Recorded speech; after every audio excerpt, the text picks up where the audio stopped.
NewsMax.com and vote on There we go. WCBM's latest poll. It's fun, it's fast, and let us know what you want more of on WCBM.com. Hold it now. You are about to hear the most interesting, informative, thought-provoking, and funny show in America. On air and on the World Wide Web. This is the Rob Carson Show. So we've got plenty more on the other side. We will talk much more about this. Again, you're looking live at the Senate floor as the Democratic filibuster has been broken. We have so far reached 60. We're waiting for the official count. But right now, 60 votes that would unlock moving forward with this plan to reopen the government on the Senate side. A quick break. More on the other side. Appears to be the beginning of the end of the longest government shutdown in U.S. history, as shameful as that is. I don't think it's coincidental, you know how I think, but it's after 40 days of wandering in the wilderness and making the American people suffer needlessly, some Senate Democrats finally have stepped forward to end the pain. It appears to us this morning that our long national nightmare is finally coming to an end, and we're grateful for that. At least some Democrats now finally appear ready to do what Republicans and President Trump and millions of hardworking American people have been asking them to do for weeks.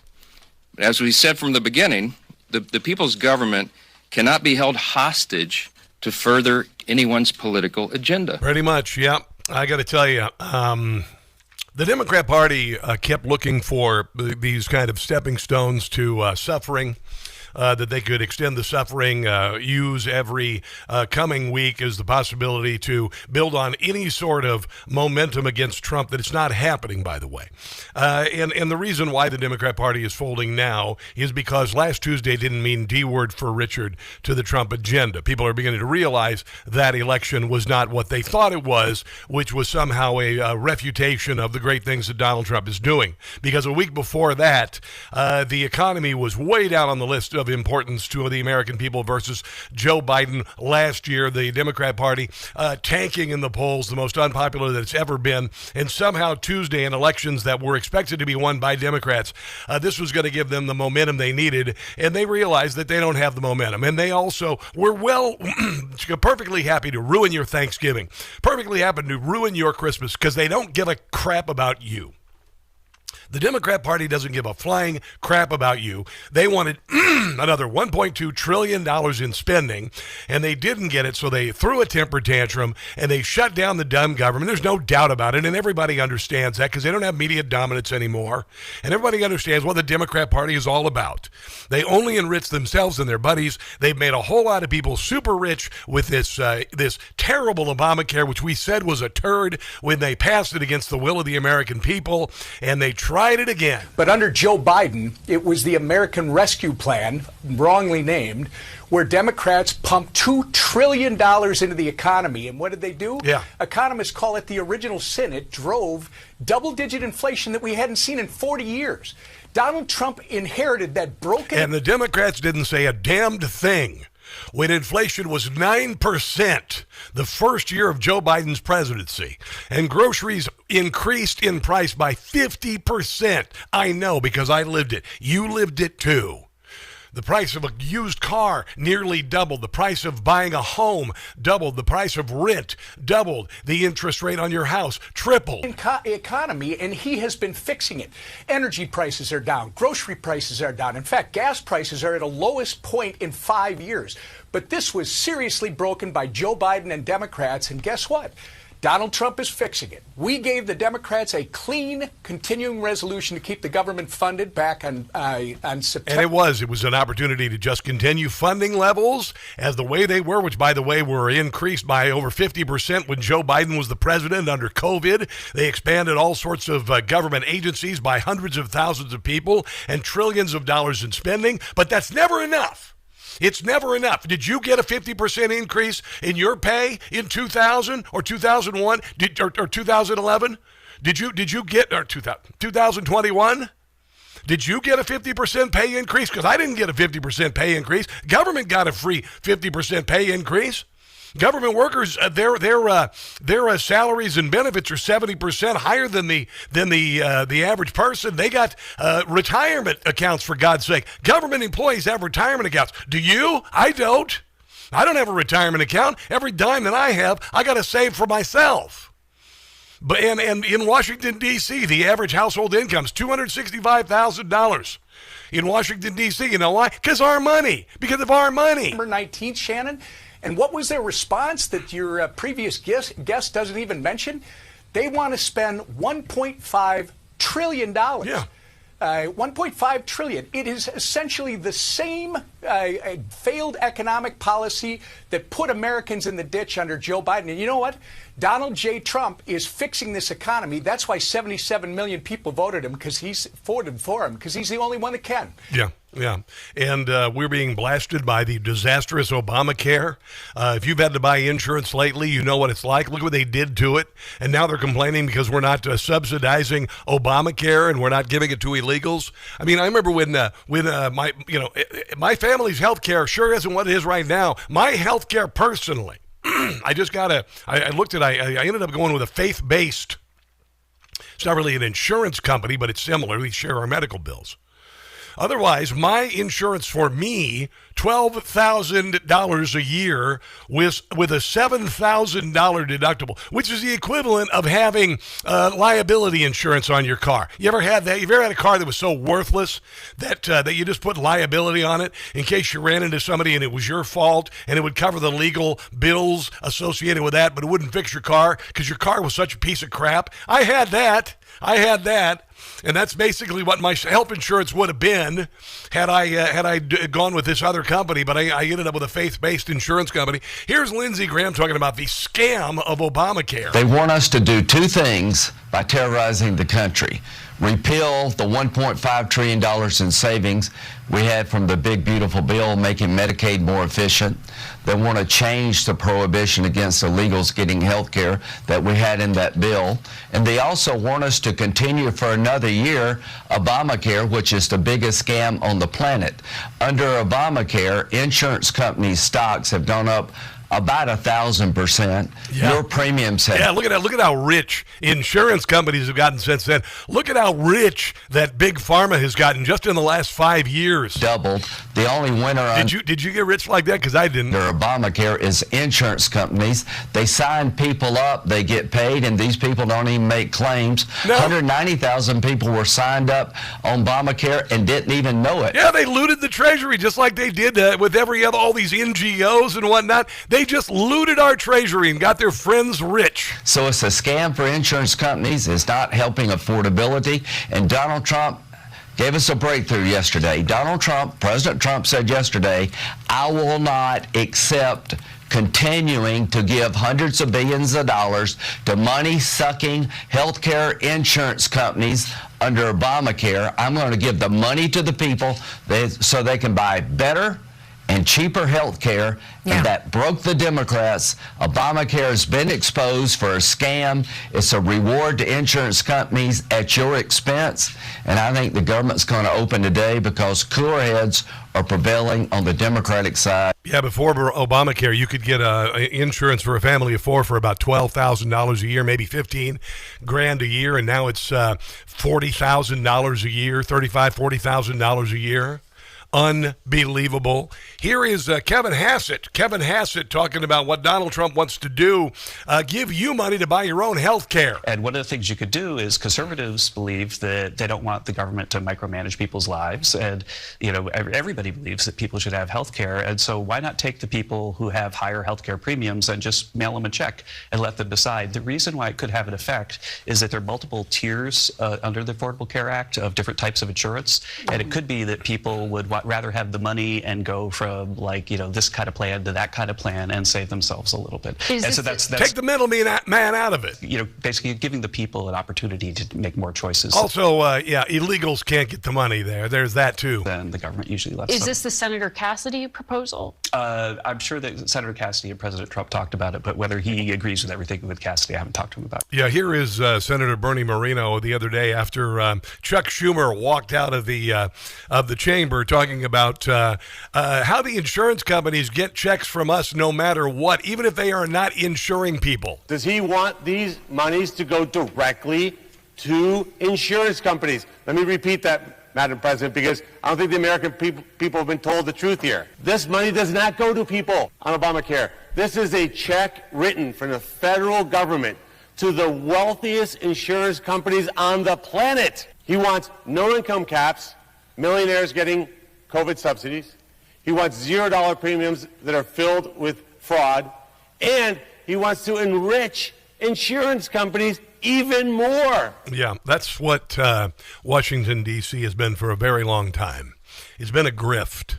Been a massive grift. People move to Washington, D.C., spend their entire lives telling us how to live ours, and they have enjoyed the largesse while you and I have suffered for years and years and years and years, and I saw it firsthand, going through it, living in the Midwest, losing my home, having to short sell my house because of the subprime mortgage debacle brought around when Barack Obama was the president. Ended up losing my home, ended up going on food stamps, watched people suffer through Joe Biden's economy, which was a turd. By the way, Joe Biden's economy was hell. It was a living hell. And nobody in Washington, D.C. understands it because 94% of the people who work here didn't go to work after COVID. They didn't go to work after COVID. And you know what? They just can't stand the fact that their gravy train is coming to a short stop after years of abuse. And I have seen it, and I am sick of it. I've got much more on this. We've also got some amazing news. Somebody who got so rich, supposedly as a public servant, Nancy Pelosi. Unbelievable. We got some amazing news today about the January the 6th pipe bomber. Looks like they found the person, former Capitol Police officer, among other things. Mike Benz joins us on this show today, as well as Fred Fleitz on this Monday edition of the Rob Carson Show. Let's take a break and come back. Don't go anywhere.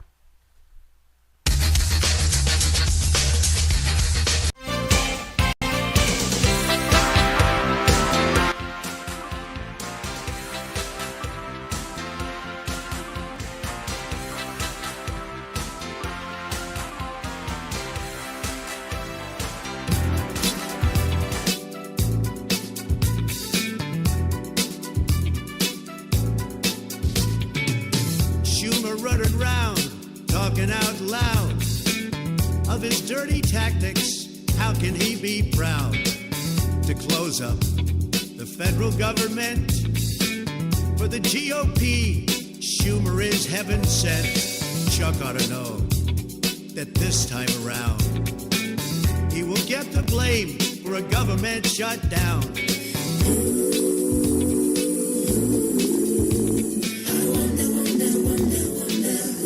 Will be taking the fall. Democrats want, but they won't get a bunch of new spending to run up the debt. Hot came Jeffries, a guy we cannot trust. Negotiations, he is why they've been a bust. Dems can't wait to leave this town.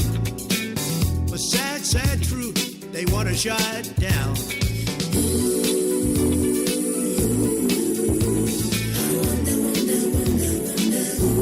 Makes them think they can win.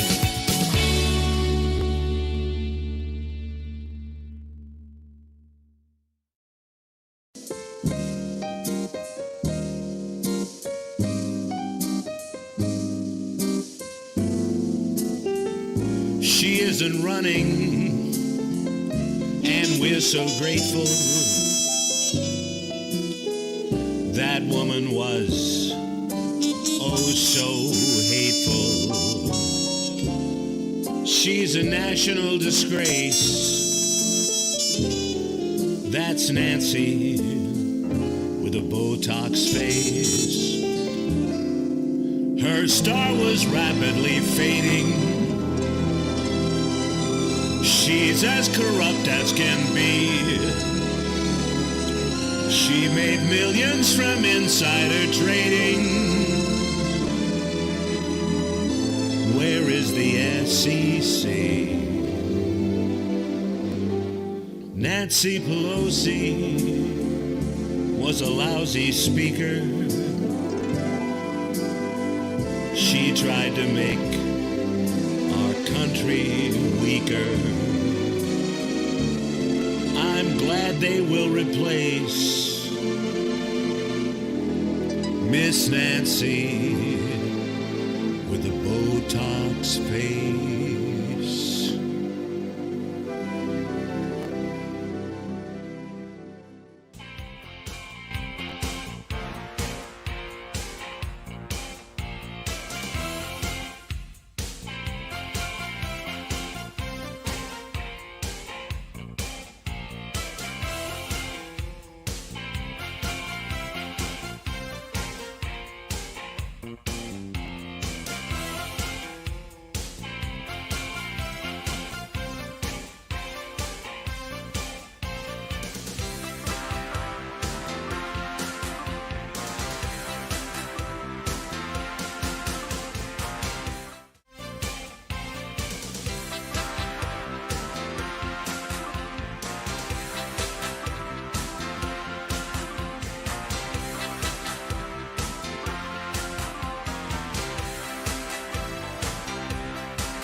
The Rob Carson Show podcast is everywhere. Go to newsmax.com/listen for details. We need to do this while we have the leverage. Of course, there will be, families that are going to suffer, but it is one of the few leverage times we have. You reopen the government and we lose our leverage, there has to be an agreement right now. That's what this whole shutdown is about. Republicans control the House, the Senate, and the White House. Frankly, this is our only moment of leverage. The idea that you would give up all of your leverage and then hopefully get some sort of great deal coming down the pike is just a fool's errand. Why are working families the leverage the Democrats need to get Obamacare fixed? It's the only lever we have. Democrats have this one little sliver right now when we've got some leverage. Yeah, that's what you are. Your leverage. Your leverage, your safety in the air is just leverage. It's leverage because they don't want any of their friends to miss out on their checks, their $1.5 trillion worth of checks. They hated the fact that after blowing up the size of the federal government during COVID, using COVID to increase the size of the government by 60%, and they just lived high on the hog for about 4 years, man. They were writing checks to whoever they wanted. Stacey Abrams got $2 billion, for God's sake. Green Energy got $1 trillion plus. People just, they just walked with cash out the door. And what did you go through? You went through hell. And the Democrat Party could have given a rat's behind about you. They opened up the southern border, for God's sake. They opened up the southern border. They let people come across the southern border unvetted for crime or disease while your kid's school was shut down, while your business was destroyed, and while they told you couldn't go to church. And then when you tried to complain about it, they called your speech disinformation. So we're not, honestly, sick and tired of this bullcrap temper tantrum by the Democrat Party. Here is John Kennedy talking about the fact that Donald Trump won. Despite the left trying to put him in jail, take him off the ballot, and murder him, he won. And this temper tantrum is going to end. I don't know what else to do. I voted 14 times to open up government. I can't change the election. President Trump was duly elected President of the United States. He was. In a free election. And the American people spoke. And some of my colleagues are upset about that. In fact, they hate the president so much, they've shut down government. Yeah. They hate him so much that if President Trump came out in favor of breathing to live, they would hold their breath. Yeah, 100%. You got insane women who, because Donald Trump's HHS said maybe it's not a good idea to take Tylenol when you're pregnant, just to be complete D words for Richard, they went on social media and took Tylenol. without regard for the fetus inside of them. That's how bat guano crazy the left is. I'm just done with it, to be quite honest. Just sick and bloody tired of all of this temper tantrum, this nonsense we've been watching for the last 9-10 years, and simply not going to take it anymore. Absolutely sick and damn tired of the whole thing. Here is MSNBC whining because the government is going to open, because air traffic controllers and others are going to get paid. And I am sorry. I am really sorry for those of you who've gone without a paycheck for the last month, because it is a bitch. I'll just say it. I'm just going to say it. It is the worst dang thing in the world when you cannot provide for your family. I've been there. It nearly killed me. It nearly killed me, and I am sorry that this Democrat Party doesn't give a damn about you so much that they wanted to extend this through Thanksgiving. They wanted it. They were slobbering over the possibility that you would suffer during Thanksgiving and not be able to get home to your family. They were, and they hate the fact that 8 Democrats said, you know what, let's just open the government so people could get paid, and then we could worry about figuring out the budget later. That is who we're dealing with, and it is ridiculous. It's strange, Dean, to go back to the original sort of part of this conversation of whether he is a good deal maker. I mean, in a way, it seems like the president is kind of getting what he wanted 40 days ago when all this started. He was out there saying that... Yeah, you know what? He just wanted a clean CR. That's what he wanted. Didn't have it lined up with a bunch of, payoffs for his cronies like the Democrats have. Just wanted a clean CR. Oh, this is all about Democrats trying to give health care to illegal immigrants. He just said that to... It is. They've been using it. It's a massive slush fund. Reporters moments ago repeated that refrain that Democrats had actually very successfully pushed back against. Then there's all this energy. In the wake of the election on Tuesday, the president made remarks. No, there wasn't the energy you think there was. They think they really won on Tuesday. But they didn't. They thought that would turn around all of the good that Donald Trump is doing and make a difference to his supporters and others who have joined his coalition. But it didn't. Saying basically, wow. You know why? Because they know they're living better. They know that gas is cheaper. They know that eggs and groceries are cheaper. They know the hell that we went through when Joe Biden was the president. Republicans are being harmed by all of this, acknowledging that he was on his back foot. And now here he is winning again? He was never on his back foot. How did he do it? The Democrats, I don't understand how a Democratic senator goes, wow, we won really big. Let me cave now. I don't understand. That makes no sense to me. Well, maybe to Anthony's point, if they were cynical, like if we wanted just to hold this out until we get through the election and then... No, they wanted to get through Thanksgiving, and it didn't work. And fortunately, cooler heads prevail, and some people care about the American people. This is I can hear them lying hard about who caused the mess. It was the Democrats. They don't dare confess. They wanted it shut through Christmas. Shut down. They really don't care. For 40 days they caused this big nightmare. Smackdown is what they will get. Shutting down the government's a risky bet. I can picture every move that a man could make. Voting Democrat would be his first mistake. Shut down, Chuck, it's on you. Fewer people will be voting blue. Low down, Chuck and Hakeem. When it comes to losing, they make quite the team. Yeah, they hate the fact that you're going to be able to go home and see your family, and people are going to get paid, and their cronies aren't going to get the money that they cut with the big, beautiful bill and all that. Nancy Pelosi's stock market return during her time in Congress, are you ready for this? Almost 17,000%, okay? And she's being celebrated like some sort of lion of the house. That's them. We are us, and it's been us versus them for a very long time, and that is ending. Let's take a break and come back. This, my friends, is the Rob Carson Show.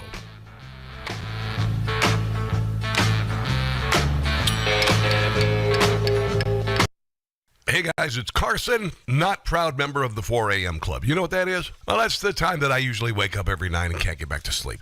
Then I found Beam's Dream Powder. Now, Beam's Dream Powder is made with a powerful blend of all natural ingredients, including reishi, magnesium, L-theanine, apigenin, and melatonin. It's designed to help you fall asleep, stay asleep, and wake up feeling amazing. And unlike other sleep aids, there's no next day grogginess, just great restful sleep. Plus, Dream tastes incredible, and it's become a part of my nightly routine. Simple, easy, effective. Dream is made right here in America, supporting jobs, quality, and the principles we stand for in America. Thank you very much. Beam is going to give my listeners the ultimate Patriot discount, up to 40%. Try their best-selling Dream powder. Get up to 40% off for a limited time. So with my discount code NEWSMAX, you can get their best-selling Dream powder for just $39. Go to shopbeam.com/Newsmax. That's shopbeam.com/Newsmax. Again, use the code NEWSMAX at checkout. That's beam.com/Newsmax and use code word NEWSMAX for up to 40% off.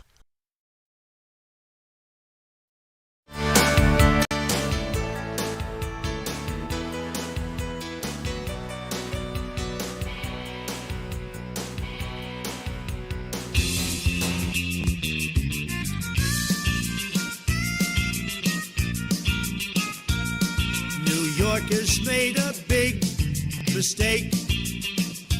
Private property Iran wants to take. He's a fraud, a total Marxist. He's a man without a soul.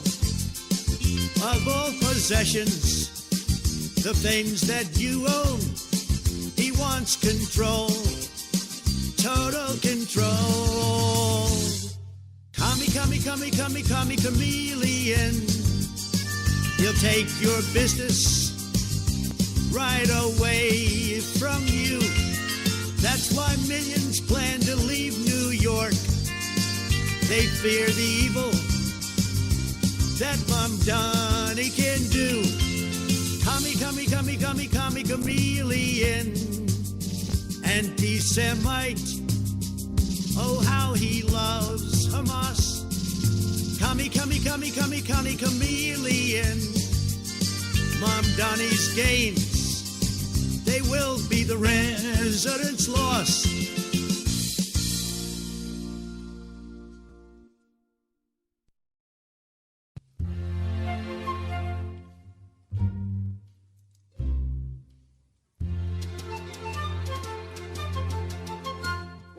How do you solve a problem like Antifa? A terrorist group, that is what they are. I'm gonna solve this problem called Antifa. They have gone too far. The Democrats, they support Antifa. Their reign of terror they try to deny. Claim that Soros doesn't fund Antifa, but that's a big fat lie. We are coming after you, Antifa. In towns like Portland where you terrorize, National Guard will help to fight Antifa. They'll cut it down to size. How do you solve a problem like Antifa? They are a hate group in most people's eyes.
voted with the Republicans to allow them to go forward on this continuing resolution. And to my mind, this was a very, very bad vote. What it does, first of all, is it raises healthcare premiums for over 20 million Americans by doubling, and in some cases tripling or quadrupling. People can't afford. What have you done since you were in office, Senator Sanders, other than having 4 houses? I've only got 1 house. Actually, it's only half of a house now, and it's going to be sold in the spring. But you've got 4 houses, and Nancy Pelosi, while she's in office the last 40 years, her stock market rate of return was 16,930%. Wow. She earned more than $130 million in stock profits, a return of 16,930% during her time in Congress. And remember when we were all shut down, all the schools were shut down and everything, and she stood in front of her $24,000 refrigerator and ate $12 pints of ice cream. Remember that? Do you remember that? Yeah, I remember that because I think it was on food stamps at that point. That was like 5 years ago. Yeah, before ending her office in 1987, Pelosi and her husband reported between $610,000 and $85,000 in stocks in their portfolio, and now they're worth a couple $100 million. And the Obamas are worth at least $100 million. When did that change? When did we become oligarchs? Oh, I thought that Bernie Sanders said that Donald Trump was an oligarch. No. We've been run by oligarchs for a while. Who do you suppose? The Clintons are worth hundreds of millions of dollars. Why? Why are they worth hundreds of millions of dollars? What have they built? What have they done? Nothing. We have an oligarchy. They've been living this way. They've been living high on the hog. And whenever you get a little bit more, whenever there's a possibility that you might get a break, that's too much for the government to handle, so they just shut the damn thing down. Take away your ability to travel, take away your paycheck. These people are just ridiculous. Absolutely ridiculous. Here is MSNBC talking about Chuck Schumer losing the vote and the government reopening. They're mourning this, even though it's made life hell for tens of thousands of people, not knowing where their next paycheck is going to be, having to go to food banks for the very first time. A lot of people on SNAP benefits not getting what they need. A lot of people shouldn't be on SNAP benefits at all, by the way. Do you think Chuck Schumer needs to go after tonight? He should have gone a week ago, a month ago, a year ago. Yes. You talk about aim and not meeting the moment, right? Every time he gets in front of the camera, the average Democratic voter out there screams, "Be done with you, be done." And this will only accelerate that. Yes. Joe, do you think the left is headed for a Tea Party-like moment here? I mean, I know that you're new to being a Democrat and you're not like some big lefty or progressive. No. But this does seem It's not a Tea Party movement. It's not a move towards freedom. But there is a division in the Democrat Party between communists and the Democrats. And the Democrat Party, as I told you, is either going to have to reinvent itself or disappear into the dustbin of history. Right now, they're leaning into the dustbin. The same thing happened with the Republican Party.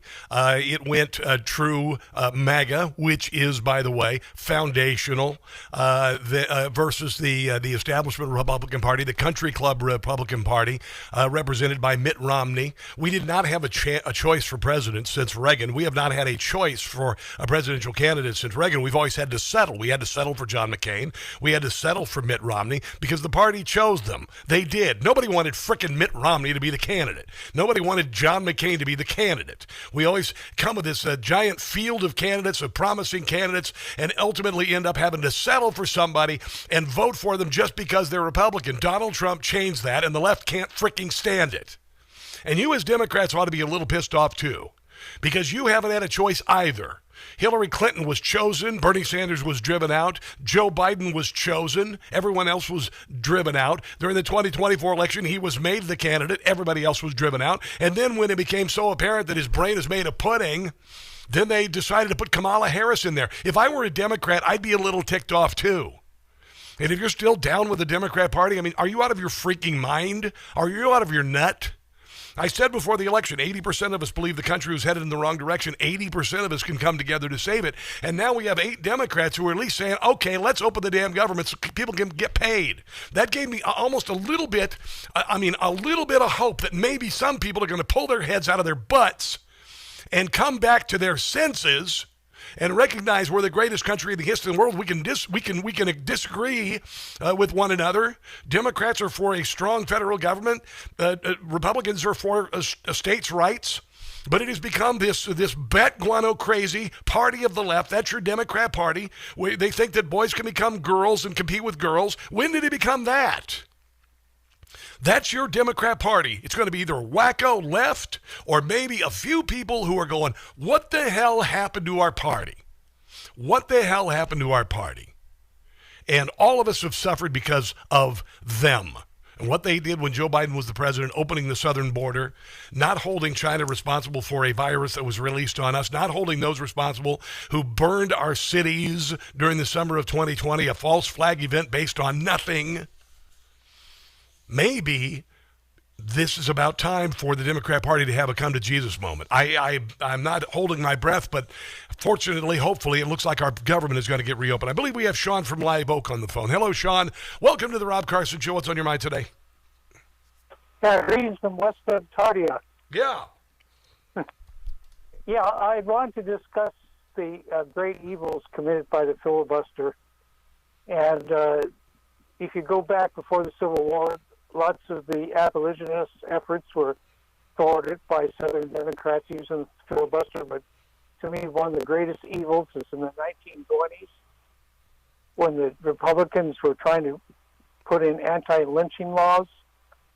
Southern senators killed that effort, and lynching was able to proceed for another 40 years. Mm-hmm. And these same Southern senators were at the lynchings collecting tokens and trinkets like ears and toes. Mm-hmm, mm-hmm. And well, the Democrat Party has been standing in schoolhouse doors for decades, and right now they're doing everything they can to hang on to the Democrat-run cities in America, because once those cities fall, then those states become Republican, and they're hanging on by the skin of their teeth.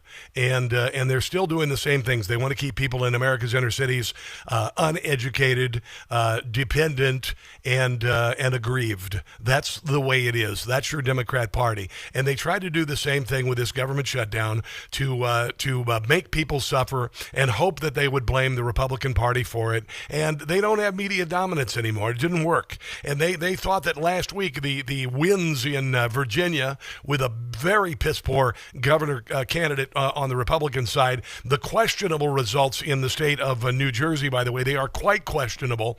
And then, of course, the victory in New York City that no one was surprised by. And they looked at that as some sort of referendum against Donald Trump, and they are hoping against hope, because the good news that's coming out of this administration is going to overwhelm the left and their lies. And it's becoming very apparent to everybody. Sean, I appreciate your phone call.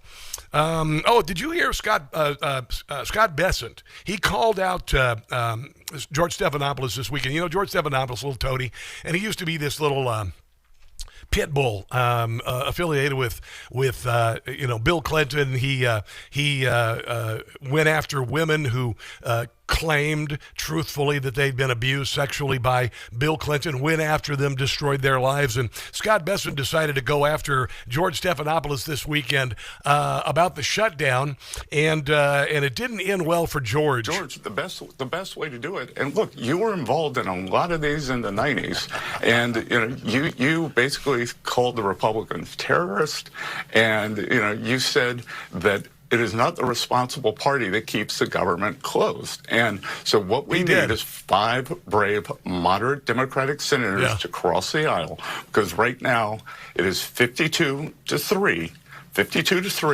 5 Democrats can cross the aisle and reopen the government. That's the best way to do it, George. I can disagree with you about the history there, but we don't need a history lesson right now. George, let's talk about. Let's watch the videotape. There's lots and lots of videotape, Jorge. George. Let's talk about what's happening right now. I know he's trying to filibuster him. I got all your quotes here. I got all your quotes here, George. He came locked and loaded. Sure, I'm sure you do. But let's talk about the situation right now. Read your book. So you got one purchase on Amazon this week, and that's very much what you said. There you go. I even bought your book. So I could quote you. Oh, that's fantastic. Here is Bessent talking about the fact that what has the Democrat Party passed? that they are, well, no, you know what? I better take a break. We're running a little bit over. I've got a little bit more on this coming to the other side. This, my friends, is the Rob Carson Show.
It will actually reduce the deficit by $4 trillion over the long term.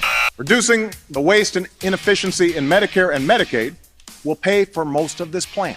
It will slow the growth of healthcare costs for our families, our businesses, and our government. There will be a provision in this plan that requires us to come forward with more spending cuts if the savings we promise don't materialize. They depend on your memory, your short-term memory, erasing things. The Democrat Party, hey, they always promise really big. You know, they always tell you, if you buy me that pony, I'll take care of it, man. I will love that pony. I will feed that pony. I'll take care of that pony.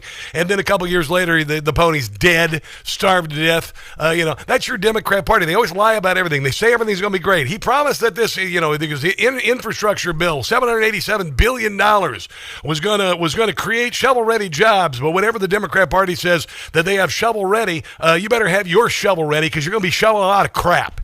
And Scott Besson actually brought this up this weekend when he was talking to George Stephanopoulos. All of the promises that the Democrat Party has made, and how everything that they've done, all these massive bills they come up with, are nothing more than a crap sandwich. The president has also come forward with a new proposal overnight saying it's time instead to do away with Obamacare, instead to have the money go directly to the people. Do you have a formal proposal to do that?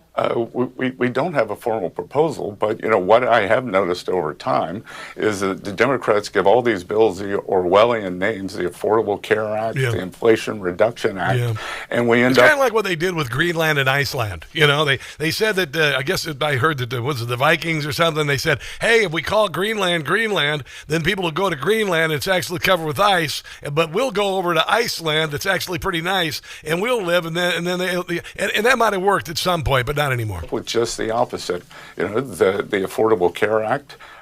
What did the Inflation Reduction Act do for inflation? It caused it to go through the friggin' ceiling. What did the Affordable Care Act do? It caused health care to go through the friggin' ceiling. Has become unaffordable, and the Inflation Reduction Act set off the greatest inflation in 50 years. Well, I'm a little confused because the president has been posting about that overnight and into this morning, but you're not proposing that to the Senate right now? We're not proposing it to the Senate right now, no. Then why is the president posting about it?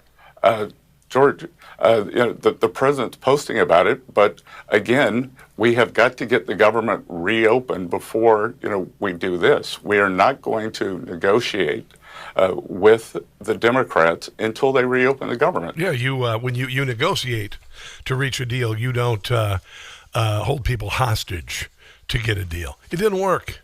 And it looks like the government's going to reopen, and fortunately a lot of people are finally going to get paid, and what a horrible, horrible thing to do, especially before the holidays. And the Democrats were hoping that whatever momentum they thought they had last week with the Tuesday election was going to carry them through Thanksgiving when the suffering would have reached unimaginable levels for so many people. I was thinking about how fortunate I am. I'm going to be driving home this Christmas, driving across the country back to Kansas, the Kansas side of Kansas City. And I'm just going to take Buck and I'm going to listen to some music and drive across the country, take 2 days going, 2 days coming back, clear my mind and just kind of, breathe a little bit. And I thought how fortunate I am that I wouldn't be traveling via air because things were getting absolutely untenable. By the way, it is that time of year. Birch Gold gives you away free gold with every qualifying purchase until Black Friday. When you convert an existing IRA or 401k into tax-sheltered IRA in gold, Birch Gold will send you free gold for every $20,000 purchase. It's not as good as Nancy Pelosi's return on her investments being 18,000%, but it's pretty darn good because gold started this year at about $2,600 an ounce, and now it's at $4,000 an ounce. Global uncertainty is one of the reasons why central banks are buying up gold. It's making it even more precious than it is now. Gold thrives in times of uncertainty, and if you're looking to diversify your savings, Birch Gold can help you. Plus, now through November the 30th, get free gold with a qualifying purchase. How cool is that? Just text my name, Rob, to 989898 to claim your eligibility for a free info kit on gold. But your opportunity for free gold with purchase ends November 30th. So, do me a favor. Text my name, Rob, to 989898. That's Rob to 989898 for Birch Gold. Donald Trump was out at a football game last night. The Commanders were playing the Lions. Ended up getting completely beaten by the Lions.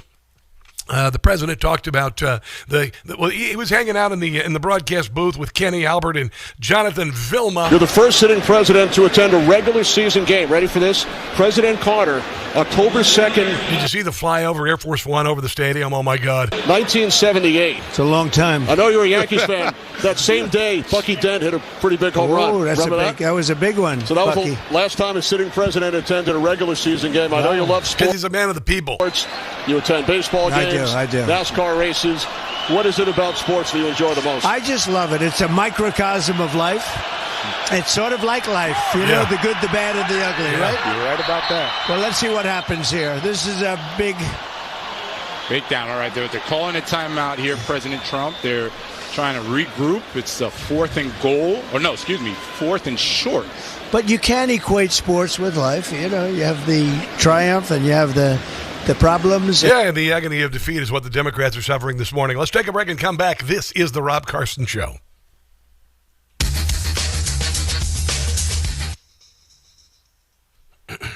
Who's watching here, guys?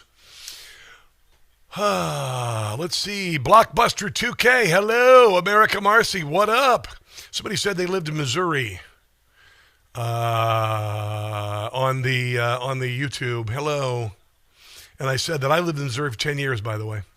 Lived in Missouri for 10 years. I loved it. My wife in Missouri. And it was not a good weekend in the old, remnants of the marriage. It was ugly. Ugh, awful. Proud to be a Jew. Hello. Tom K. What up, Scarecrow 2? You guys over on the Rumbly Roo. Good to see you. IT Pool as well. Our DeSanti, you're there as well. Good to see you today. Facebook, we've got the usual suspects. Robert Lawson, Carol Leftwich, sounding off today. Guys, I got to tell you, I am cruising into the holidays on fumes. Bonnie Wayman, you're new. Hello, Bonnie Wayman. Hope you're doing well. Debbie Boshears, you're new. I haven't seen you over there, so we got some new people watching. Terry Graves, I'm not sure when I've seen you, Terry, but it's nice to have you joining us today on all of the social media. We get a lot of people. We get a lot of impressions on social media. A lot of people like to see my face for some reason. I don't get it.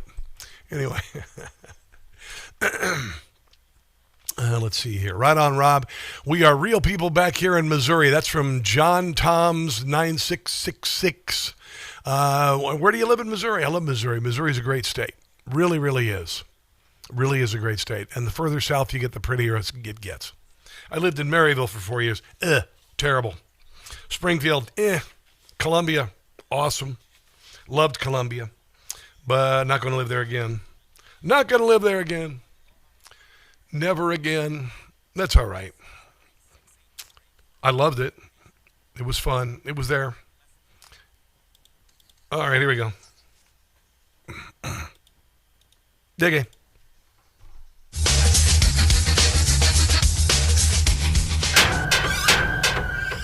I think the reason why the Democrats are coming to the table today is they are realizing they're being blamed for the shutdown.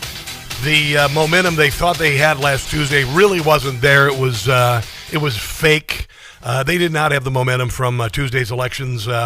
They still are the same Democrat Party they were 2 weeks ago when they had the lowest approval ratings ever, and this was only causing it to get worse. Plus, also, they were afraid that the Republican Party was going to blow up the filibuster, which they planned on doing anyway, by the way. Here's Adam Schiff actually saying that and they're planning on blowing up the filibuster if they get back into power. When you were running for Senate, you came out against the filibuster. If that comes to the Senate floor, will you vote for it? I have continued to oppose the filibuster and would be happy to do away with the filibuster. But the question is, do away with it for what reason? I would do away with it so that we can expand and protect people's freedoms. Yeah, sure. So we can protect people's freedoms. That's the opposite of the truth. And their rights. The Republicans and the president right now are talking about doing away with the filibuster so they can raise people's health care costs. No, that's an absolute lie. You're twisting things, and you are absolutely wrong. You see, because health care went through the ceiling because of Obamacare, the broken promises of Obamacare, an absolute joke, honestly, complete and utter joke. Here's a little bit more of the president last night on the NFL game. I keep saying I hate this. Commanders. The Commanders versus the Lions. You go way back with the sport. He has swore in a bunch of military members and a bunch of the punks in the stadium decided to boo him while he was doing that. Because, there are a lot of people from the D.C. area who go to those games, have season tickets. To football, you played at New York Military Academy.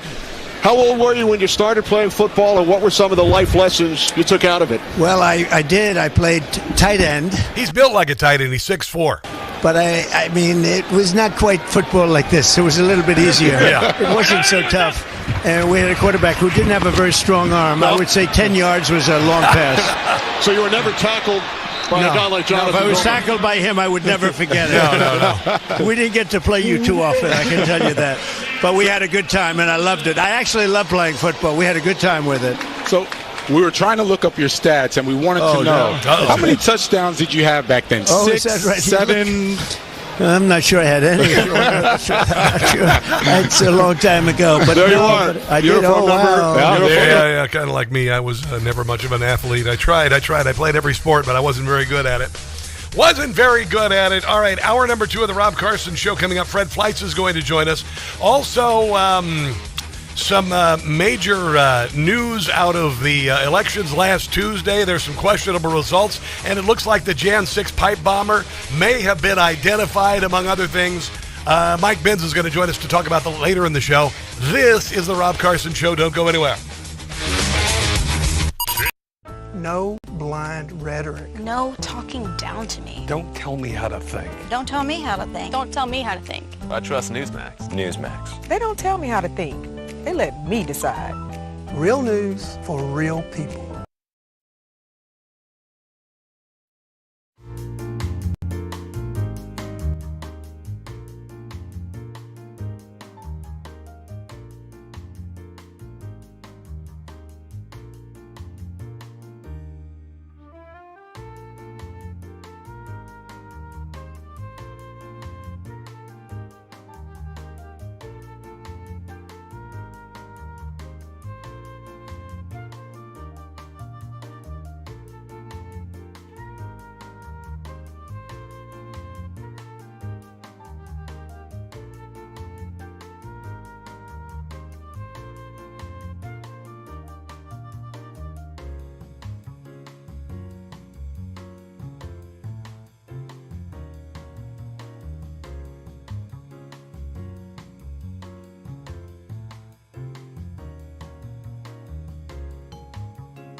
love it now.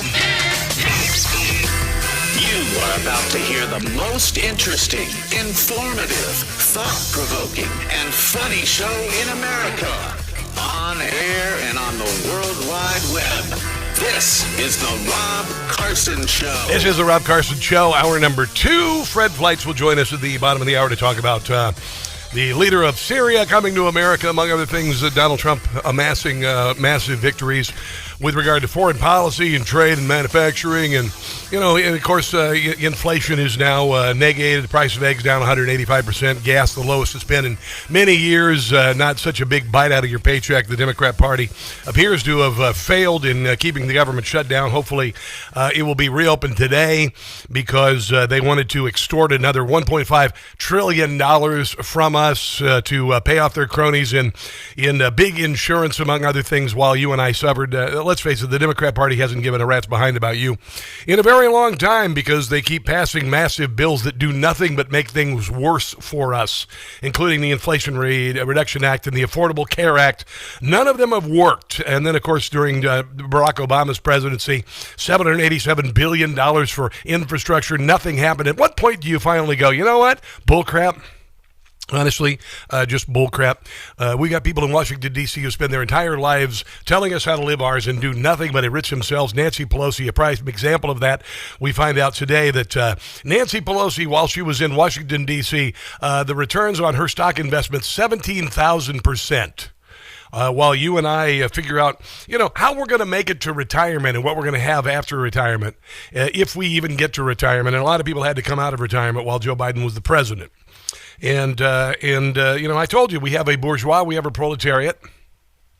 The bourgeois goes to Washington, D.C., spends their entire lives telling us how to live ours, and then they throw us the crumbs. Well, I'm kind of tired of dining on crumbs. How about you?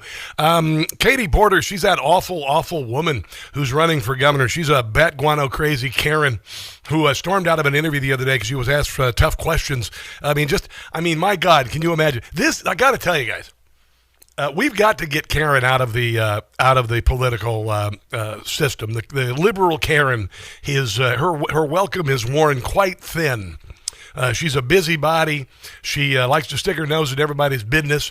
She is the person who got rid of Aunt Jemima and Uncle Ben after George Floyd. She's the one who got rid of all the Native American mascots. She's the one who said that we got to take down the statues of Columbus. You got to get rid of the Dixie Chicks. And that's Karen. That is Karen. And Karen has got to be driven back into the pits of hell or the HOA, wherever she is. But here she is, Katie Porter, saying that, telling Donald Trump, hey, you know, trying to create some sort of a class warfare on the shutdown of the federal government, saying that Donald Trump needs to not prioritize private jets for commercial airline travel. Like Donald Trump was saying it's okay to fly in private jets while all the other the airports are shut down, but she was completely wrong. Here she is. Here's a question for Donald Trump as he forces airlines to cancel thousands and thousands of flights. No, he didn't force anything, actually. The Democrat Party did by forcing the shutdown of the government and not voting on a clean CR. Why is he starting first with the commercial planes that we all... No, he's not actually. Not one little bit. ...use to go visit our families or get where we need to for work. Every day, thousands of private jets take off, carrying CEOs, billionaires, and the 1%. And they take up the work of the air traffic control system. No, you're absolutely wrong. Too. Wouldn't it make more sense to cancel the planes that carry the fewest passengers first? It's just another example of who Donald Trump really cares. Well, what you just said there is a complete fallacy. Here is Sean Duffy, the Secretary of Transportation, who, unlike Pete Buttigieg, is a good Secretary of Transportation. He's actually getting things done. Katie Porter's a hack. That's not what happened. In the order, we reduced general aviation or jet travel by 10%. But what we've also done is said, you know, if we have a staffing trigger, I think Nate was at LaGuardia or in Newark. We have one in Newark this morning. If we have a staffing trigger, there's going to be no jets flying into Newark. We prioritize. Yeah. Believe it or not, all the jets stopped flying. You despicable woman. It's commercial aircraft. Now, if there's a space to fly in with general aviation or a jet, we'll allow them in. But the priority is the traveling public, and so that's been the order. That's been how this has been implemented. So it's nice political theater, but that's not what we're doing. No, not at all. You were absolutely wrong. But she's trying to drive another political wedge, try to rehab her image as an awful human being, running for governor in California, and hopefully she will be beaten summarily in the state of California. The Democrat Party for the last 9 months have been throwing a temper tantrum. They have done everything they can to go after Elon Musk. The Democrat Party has their marching orders. They will follow any direction that the Democrat Party decided wants to go in. Elon Musk was a Nazi. Literally about 6 months ago, he's a Nazi. There were people who were out at his dealerships by the thousands, and people who drove Teslas were getting vandalized. Elon Musk ended up leaving the government. He had planned on leaving the government, leaving Doge, and after cutting $1.5 trillion in wasteful spending that the Democrats, of course, just held us hostage for because they wanted it reinstated. And then, of course, he had these idiotic No Kings protests, No Kings last couple weeks ago, and it was all bought and paid for. They're throwing a temper tantrum. It's not going to work. It's just a matter of how much destruction they're going to do in the meantime. But something that is also happening, and this, I'm done with it. I'm done with it. They did this during the first Trump administration. And by the way, you know what the shutdown was? Do you know what the shutdown was? It was the Democrats' 2025 COVID. It was. They used COVID to kill Donald Trump's economy. Duh. That's why nobody was held accountable for COVID. That's why so many people were allowed to come across the southern border, unscreened, unvetted, unvaccinated. They didn't have a rat's behind. They used COVID to attack the Trump economy in the election year. And when that didn't work, they burned down the country in the summer of 2020. They did everything they could to make sure that the election in 2020 was unfair, with overwhelming the system with mail-in ballots. And you know what what the shutdown was? The shutdown was their COVID. They were hoping that this would hobble Trump's economy. This shutdown was going to destroy the holiday season. It was going to destroy the fourth quarter of 2025, and it's not going to work. It's not going to work. And then on top of all of that, of course, they are using Biden judges to try to hobble the Trump administration's progress. I want you to listen to this. This is from Chad Mizell. This is the warfare that the left is waging against Donald Trump. On top of all the other nonsense, it's a whole bunch of new things they can do, from Elon Musk as a Nazi to No Kings to the government shutdown to Signalgate. They tried Signalgate. They're trying anything. They are like movie vampires falling into hell, trying to drag us with them. It's not going to work. But listen to what the Biden Justice, well, not Biden Justice Department, but Biden judges have been trying since Donald Trump became the president. Bush had 6 injunctions against him. Half of those were issued by Democrat-appointed judges. Obama had 12 nationwide injunctions issued against his administration. 60% of those were issued by Republican-appointed judges. In the first Trump term, he had 64 injunctions. Yeah. That compares with Biden's 14. And then before the CASA decision, we have a rough count of about 40 issued in the first 6 months of the Trump administration. So over 100 injunctions issued by against the Trump administration. Yeah. Over 90% of those were issued by Democrat-appointed judges. Yeah. That means that since 1963, over 3/4 of the nationwide injunctions have been issued against President Trump, with over 90% of those coming from Democrat-appointed judges. Well, some might argue that's just because Trump is more lawless. Well, again, let's look at the facts. Listen. 24 emergency petitions were filed at the Supreme Court by the Trump administration this year. They won 22 of them. That's a 92% win rate at the United States Supreme Court. There's not a single other entity, Yeah, and this is what they're doing. They will do anything they can to try to hobble the Trump agenda. And we've got to just say no. They wanted the shutdown to be the COVID. They wanted the shutdown to replace COVID. Because the COVID was able to shut down our economy, shut down businesses unnecessarily, shut down schools unnecessarily, destroy the economy, destroy the country, destroy our esteem, for lack of a better word. And they're trying the same crap. They've been trying the same crap. Lindsey Graham was on TV this weekend also because the Democrat Party tried to go after conservatives, tried to kill the MAGA movement with this thing called Arctic frost. And now the truth is coming out. Well, here's my assessment. In 2016, James Comey at the FBI led an effort to bring down Donald Trump, to continue a narrative. I'm about tired of this. How about you? Right before the election, that Donald Trump was an agent of Russia. That wasn't coming from intelligence. It was coming from Clinton's campaign. Yes. Comey was told in 2016 that's the Clinton campaign pushing the story that Trump is a Russian agent. They continued Crossfire Hurricane into 2017. It didn't work. Trump survived. In 2020... Then they impeached him right after he went into office, and they continued the Russia collusion hoax through his entire presidency. Then they unleashed COVID on the country. Then they burned down the country in the summer 2020. You about tired of this Democrat temper tantrum? Right after Trump announced, I'm going to run for 2024 president again. Yes. Jack Smith was appointed 3 days after Donald Trump announced he was going to run for president in the 2024 cycle. Within 8 months, they had 91 felony charges in New York, Washington, D.C., Florida, and Georgia against him. Yeah, it was all lawfare. And you know, as much as the Democrat Party thinks that maybe last Tuesday would give them some momentum, everybody understands.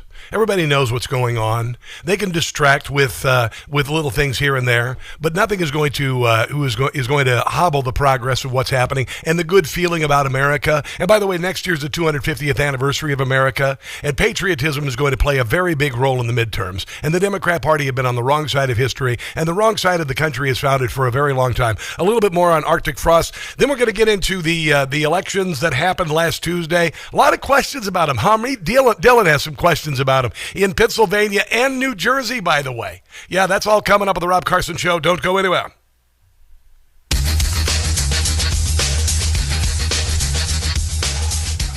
Guys.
It was the second time the FBI and the judicial system was used to try to destroy Donald Trump, and I got caught up in it. Arctic frost was designed to stop his comeback. If Donald Trump had never announced he was running for president in 2024, none of this was happening. They tried to take him down with Crossfire Hurricane. Arctic frost comes along right after he announces for president in 2022. They go after my phone records in 2023, along with 10 other senators. The goal of Arctic frost was to destroy Donald Trump, kill him in the cradle so he couldn't come back, charge him with a bunch of BS all over the country. And here's what I want to know. Was Jack Smith coordinating with Fani Willis in Georgia? Was he coordinating with Alvin Bragg in New York to trump up charges so Donald Trump couldn't win in 2024? That, to me, is a coup. And the Democrat Party never gives up. They just keep piling it on. They've been throwing a temper tantrum for 9 months now. Unrelentingly negative press from the Democrats in the media. 98% negative coverage of everything. 1 week it's, oh my God, Donald Trump is tearing down this sacred White House portion of the White House to build a new ballroom. And then, of course, that didn't gain any traction, so they moved on to a shutdown. And it's unceasing. It is just unceasing. And now they're planning on a big impeachment push, I guess, even though they have hold no sway. But leftists are talking about coming to Washington, D.C. and holding massive rallies and trying to get Donald Trump impeached for nothing. I think we're about done. I'm just about done with all of this nonsense, to be quite honest. Here's a little bit more from Lindsey Graham on Arctic frost, the abuse of power that attempted to destroy not only Donald Trump but MAGA. James Comey was told by the CIA, we have intel that Clinton is behind the idea that Trump's a Russian agent. He never told the FISA court that. The man who gave the Steele dossier provided the information, recanted to the FBI in January of 2017, and they still got warrants against Carter Page, acting like he was part of a conspiracy with Trump to help Russia. Now, in 2024, when he announces for the 2024 cycle, within 3 days of saying, I'm going to run again, Jack Smith is appointed special counsel. You have 91 felony charges coming within 8 months, and they come after 10 United States senators' phone records, including mine. If this is not a coup, what would be? I got to tell you, there's got to be hell to pay for all of this. And, I got to tell you also, I'm just exhausted. I really am. The weight of this year has really come down on me this weekend. It's just everything. I don't understand, like Donald Trump. I wish I had the strength and the tenacity that he does, because he's been through a lot more this year than I have. I mean, they tried to murder him twice during the last, election cycle. They tried to, take him off the ballot. They tried to put him in jail. He had to sit in these demoralizing and awful trials that cost tens of millions of dollars. He's the only person who could have survived any of this. I don't know how he does it every day. I don't know how he does it every day. He comes in and he does with a smile. Last night he goes to a football game. He's a almost 80-year-old man, goes to a football game, talks to the sportscasters, says hi to the crowd, while he's also negotiating trade deals. Got the leader of Syria coming. You've got a peace deal going on in between Israel and Hamas. You've got 7 other peace deals worldwide. You got $18 trillion of new manufacturing coming back into our country, and all that he gets is pushback. All that he gets is government shutdown. All that he gets is some sort of nonsensical bullcrap. But the subpoenas are coming, by the way. The subpoenas are finally coming. We've waited a very long time for this. This is CNN reporting on that. News Justice Department prosecutors have just issued a subpoena to former National Intelligence Director James Clapper, a longtime target of President Trump's, and former FBI officials Peter Strzok and Lisa Page have also received subpoenas. Sources telling CNN tonight the prosecutors are now moving to subpoena the former CIA Director John Brennan.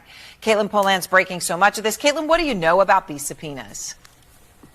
Well, Aaron, we know that this action from the Justice Department, it's not done yet. Subpoenas have gone out to people, including Lisa Page, Peter Strzok. You remember their names? This is the retribution that the Democrats were afraid of. It's not retribution. It's holding people accountable for what they did. And in case you need to be reminded, here's Stephen Miller. Comey, Clapper, Brennan, Obama, Monaco, all conspired together, all worked together to try to sabotage, undermine, unravel the democratic institutions and structures of this country. The Russiagate hoax, the Russiagate conspiracy, and all of the assaults against our liberties that went with it. The pre-dawn raids, the handcuffing of innocent Americans, the espionage against President Trump's campaign and staff, the removal of his national security advisor, one fake indictment, one fake charge after another, the special counsel, all of it was a unrelenting attempt to overthrow the government the American people voted for. I cannot find words harsh enough to condemn the conduct of these conspirators, these insurrectionists. 100%. Here's Eric Trump this weekend talking about the raid on Mar-a-Lago. And I'll never forget, they were yelling in the phone, turn off all... Think about what they did. Think about all of the things they did to Donald Trump and to us. Security cameras. I want all... So each of these rooms have security cameras, right? And obviously the patios is a commercial property, and it's one of the most famous properties in the world. And I go, I'm not turning off our security cameras. I am not turning off our security cameras. The FBI was demanding, and sure enough, it takes 2.5 years, but Eileen Cannon, the judge on the case, ended up finding, they ended up admitting to her that they were planting classified folders in my father's office. They were planting classified folders in his office. To take the photos. Well, I mean, they were fanned out perfectly. They were fanned out perfectly on the floor, and on this beautiful carpet. Like my father's going to fan out classified. Give me a break. They brought those classified folders in, didn't they? And you know what they did? They leaked them to the media, and they wanted that picture all around the world. Yeah. I'll never forget. I asked my team. I go, "Does my father know?" And everybody just went silent. I go, "I'll call him right now." He goes, "Honey, meet me in my office." We were in New York at the time, and I met him, and that's when he put out that tweet, which is, the FBI is raiding the famous Mar-a-Lago. I can't believe this. This is an invasion of our home. This is the greatest weaponization of government in the history of our country. That tweet went out while they were here. And they had just gotten here half an hour earlier. And they went freaking nuts. Really? They went, how dare you tell people that we're here? It's like, how dare you raid our home? How dare you tell people that we're here? They wanted it on their narrative. They wanted to be the people who put it out. The fact that they raided Donald Trump's home and he put it out first. Yes. And they were furious. That was the day that I stopped believing in the FBI as a law enforcement agency for good. That was the day. There's much more to this. Devin Nunes talks about how J.P. Morgan debanked Donald Trump's Trump media for January the 6th, even though it wasn't around on January the 6th. That's coming up. Fred Fleitz joins us next. Don't go anywhere.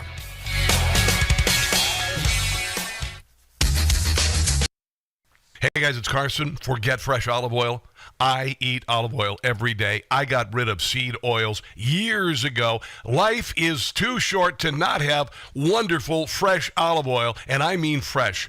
Olive oil packs the most flavor and healthy ingredients when it's fresh from the farm. And that's the problem with supermarket olive oils. They're not fresh. They can sit on the shelf for months growing stale.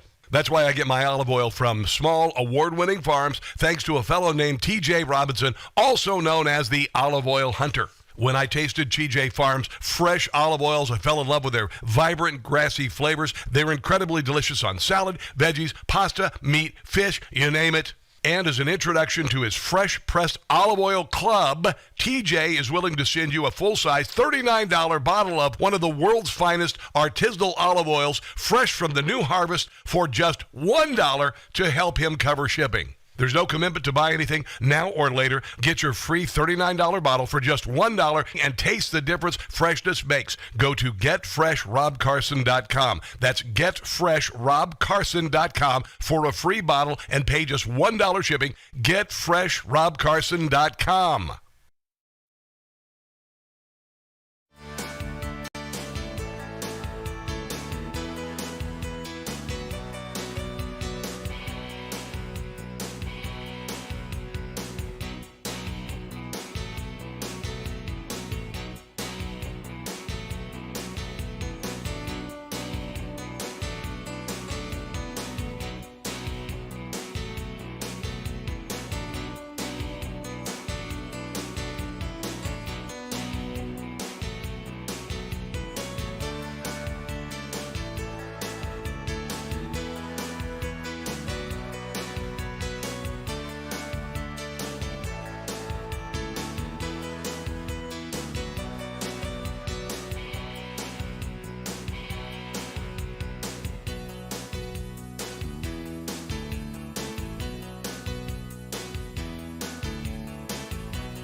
Fellow with the America First Policy Institute, Fred Fleitz. Fred, how you doing on this Monday, man?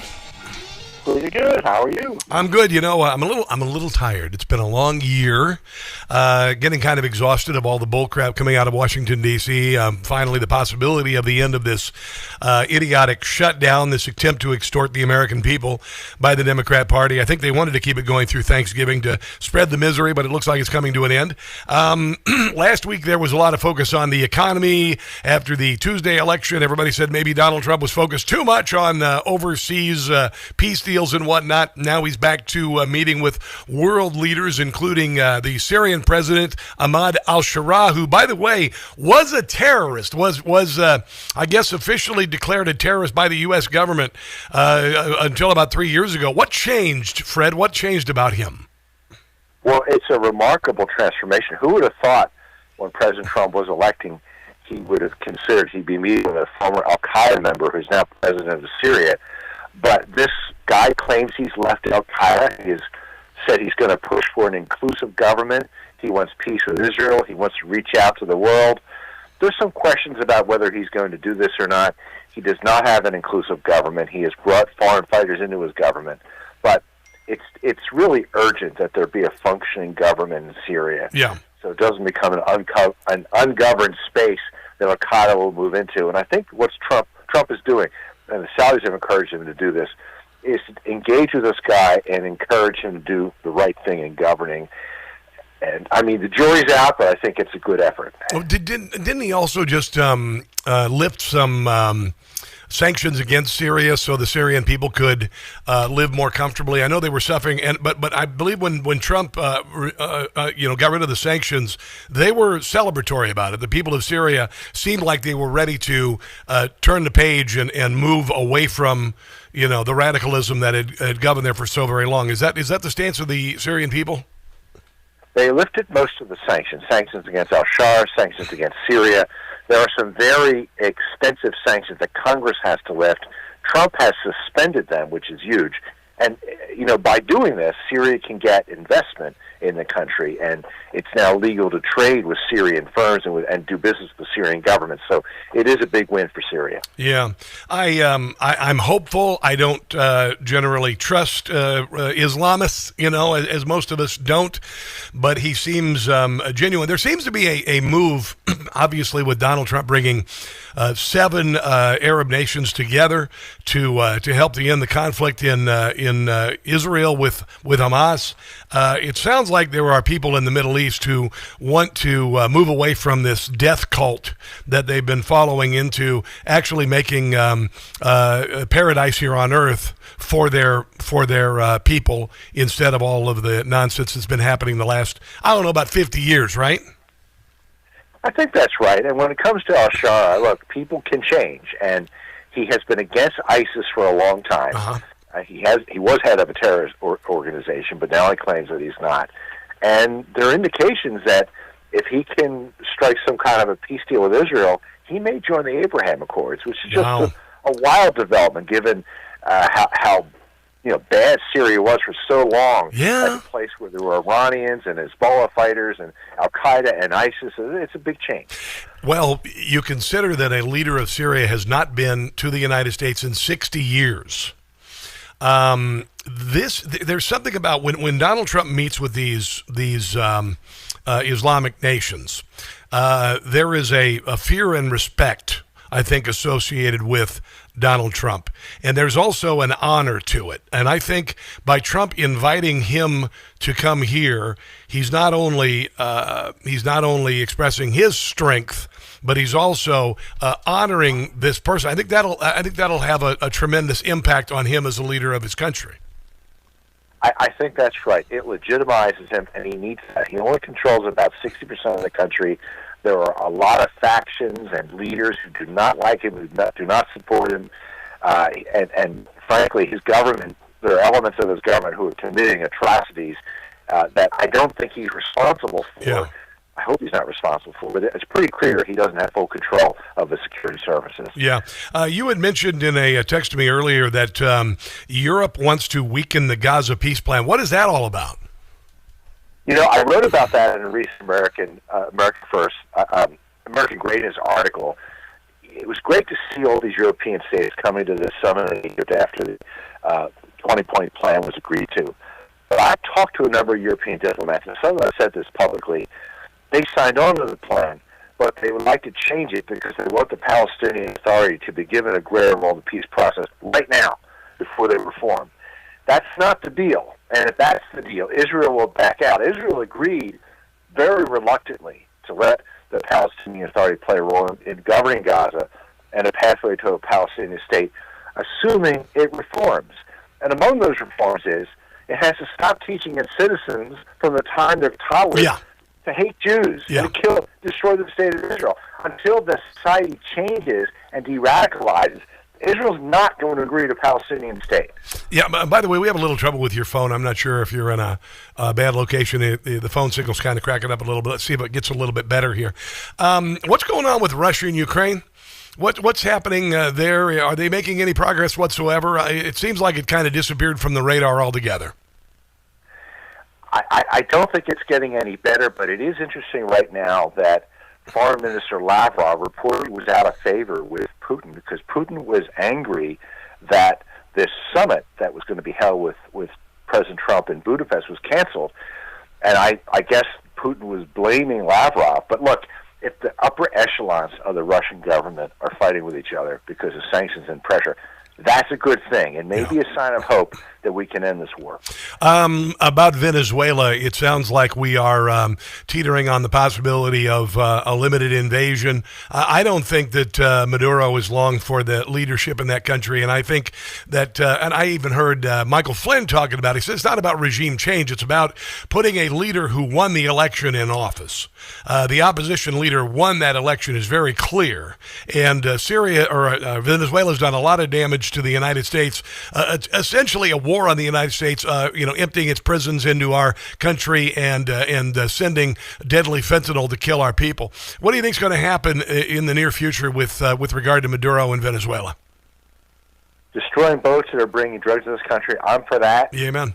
Maybe attacking drug labs, airstrikes against them, I'm for that. Yep. Invading Venezuela, absolutely not. Yeah. I don't want our troops in Venezuela. Well, I don't think it's necessary. I don't think the president plans to do that. No, I don't think it's necessary. Yeah, I don't, but I mean, I hear what you're saying. You're talking about a limited invasion. I don't want any invasion of Venezuela. Yeah. I don't want an American troop presence there. That's not what Americans voted for when they voted in President Trump. I do agree with him to stop the fentanyl and the drug gangs from coming into this country. That's certainly worth it. Also, I think the president's pressure on Venezuela is limiting their ability to expand their influence in the Western Hemisphere. Yeah. That's also to our advantage. Absolutely. There's a lot of, and I wasn't suggesting that we send troops in, but I've talked to a lot of people who are in special forces who say that there's a possibility of painting targets. But yes, we certainly we don't need to. I don't think that. I think he's a paper tiger, and I think it would be easy to take him out, and hopefully he will fall under the weight of our pressure. Fred Fleitz, I appreciate you joining me today, my friend. Where can people find all of your work? Well, if you go to our website, AmericaFirstPolicy.com, you can see the work I'm doing in national security and all the great other work of the America First Policy Institute. Thanks for finding the time today, Fred. We appreciate it. Let's take a break and come back. This is The Rob Carson Show.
Rob Carson Show.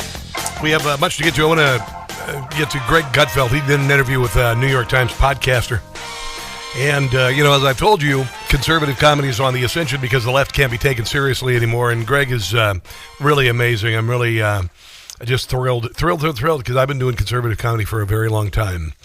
And it just, it makes sense. The left can't be taken seriously anymore. You can't have a serious discussion with somebody who thinks a boy can become a girl and compete with girls in sports. You can't. You can't have an intelligent conversation with people who throw temper tantrums and ride naked on bikes outside of the ICE facility and then try to burn down Tesla dealerships. You can't reason with them. You can't have an intelligent conversation. You can't take them seriously until they touch you. Then you can beat their butts. There you go.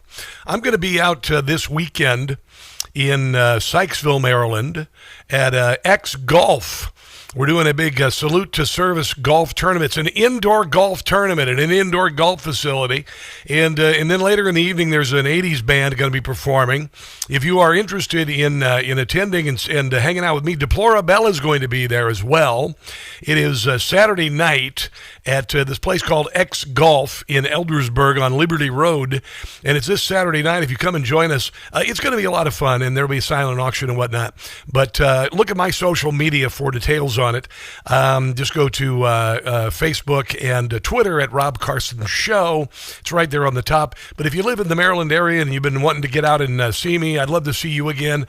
All of my fans at our anchor station WCBM and WGMD and in Rehoboth and whatnot, you might come out to this event. It's going to be this Saturday night. I'd love to hang out with you. I'm looking for an excuse to have a little bit of fun because it hasn't been a very fun year. I'll just tell you that. It hasn't been a very fun year.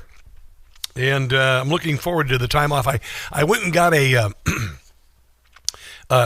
Norfolk pine. You know what those are? Those the little kind of Christmas trees. They look like a combination pine tree and like if a pine tree had a love child with a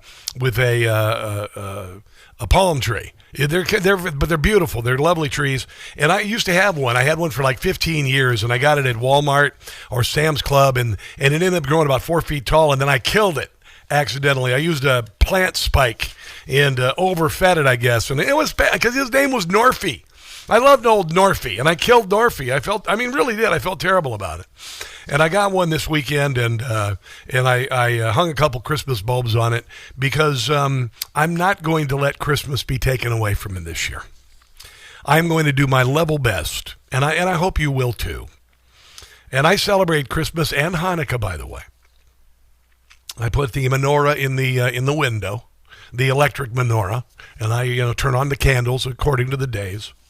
And by God, I'm going to make this Christmas the most Christmassy Christmas ever.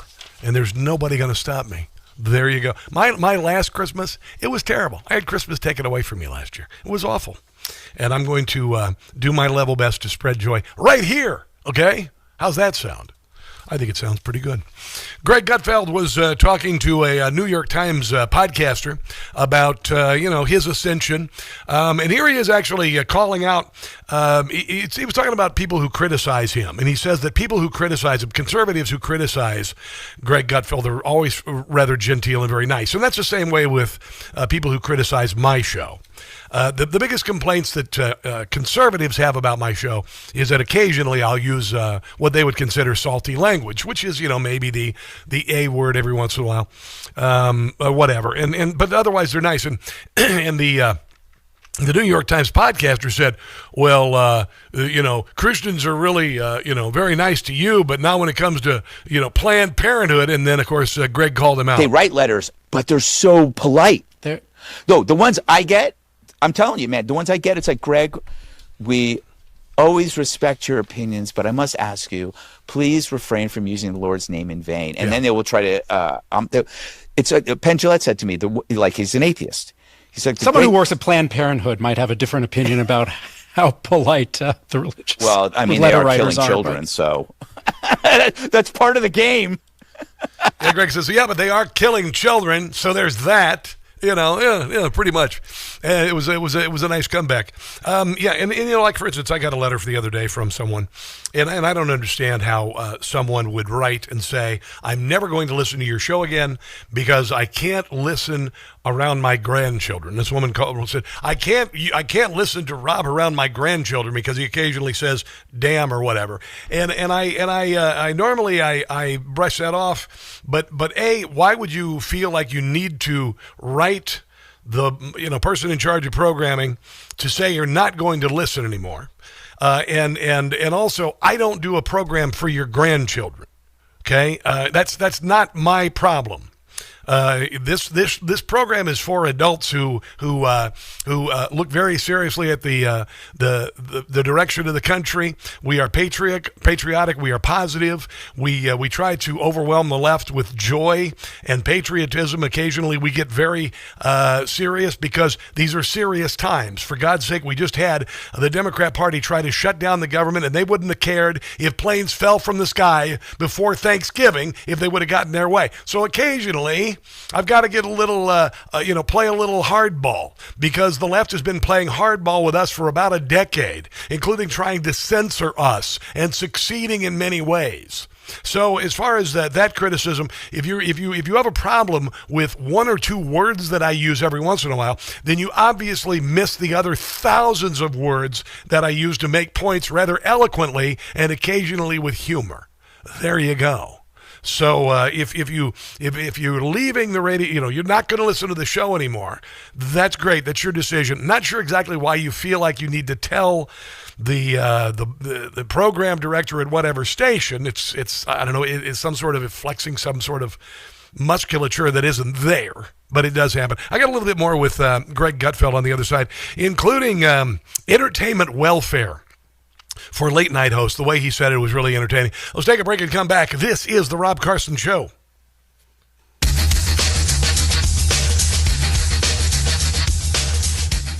Hey guys, it's Carson for Birch Gold.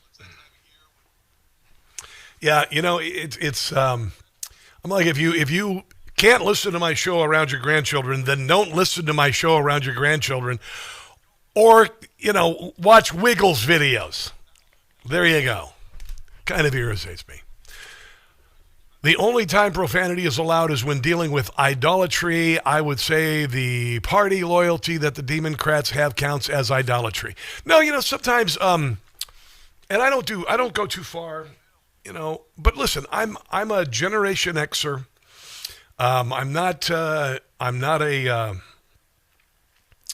I use salty language. I don't use anything like I use in my personal life on the radio. I'm very careful about it. But there are times when some words need to be used. I mean, they are words. They're not just profanity, okay?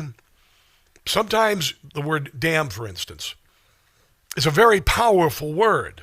If you're offended just by the word outside of the context, then you have a problem. But if I say these damn Democrats regarding the shutdown, then it's fair. If you're just offended by the word, then there's nothing I can do. If I say the word hell and you're offended by it, no matter what the context, then there's nothing that I can do for you. You have a list of words that are not allowed in your life, and no matter what the context, it will make no difference, because all you're going to do is hear those words when you hear my show. And if that's the case, then you're missing out on a lot of other great words that make points. It really is. So, go listen to a milquetoast show that throws softballs and gives hugs. I don't do that.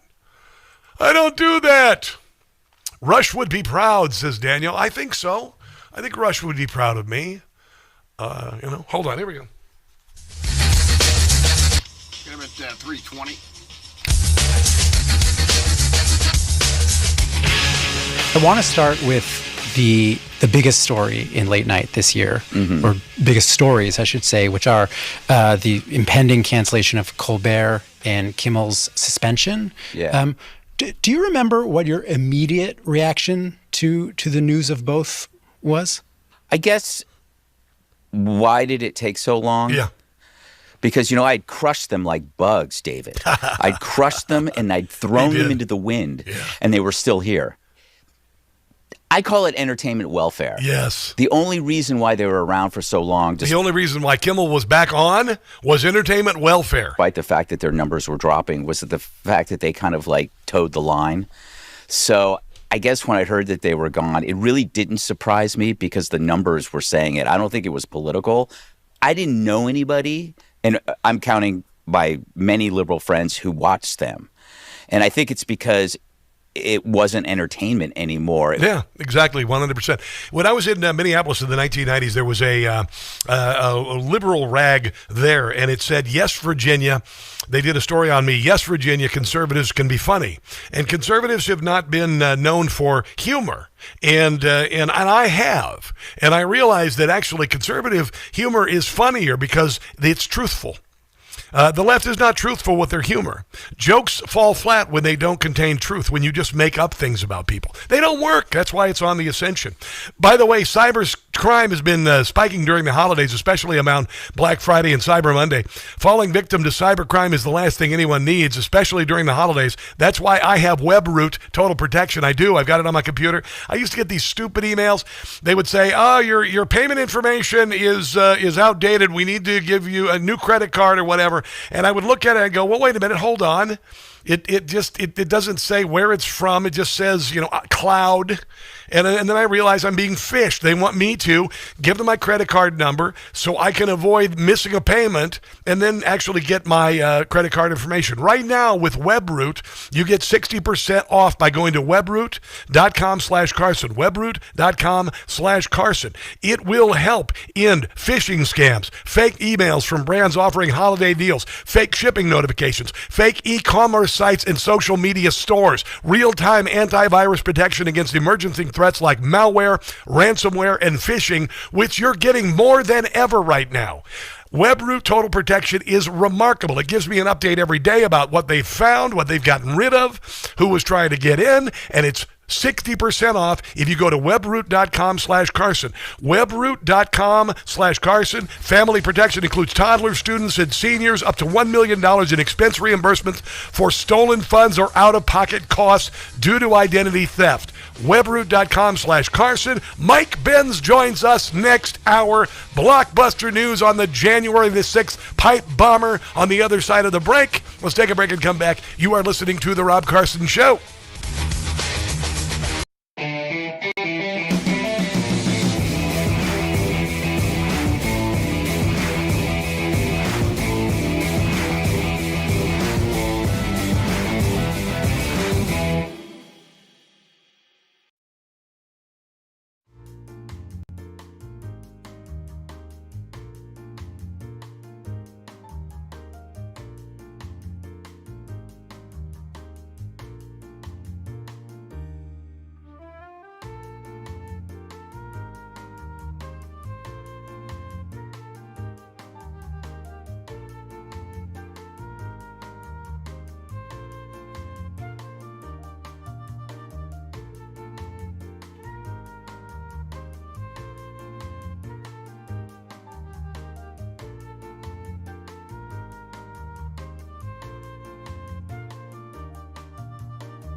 Now. You are about to hear the most interesting, informative, thought-provoking, and funny show in America. On air and on the World Wide Web. This is the Rob Carson Show. This is the Rob Carson Show, hour number 3 of the show on this Monday. It's already the 10th of November. And Mike Benz, I love Mike Benz. He friggin' kicks butt. Mike Benz joins us at the bottom of the hour to talk about the possible discovery of the identity of the pipe bomber and why the pipe bomber put out the pipe bombs. And why did Nancy Pelosi suddenly decide she's going to retire? Why did that happen all of a sudden? Could be tied into that as we find out more with regard to January the 6th, the Reichstag moment that it was, that I said it was a Reichstag moment, on January the 7th.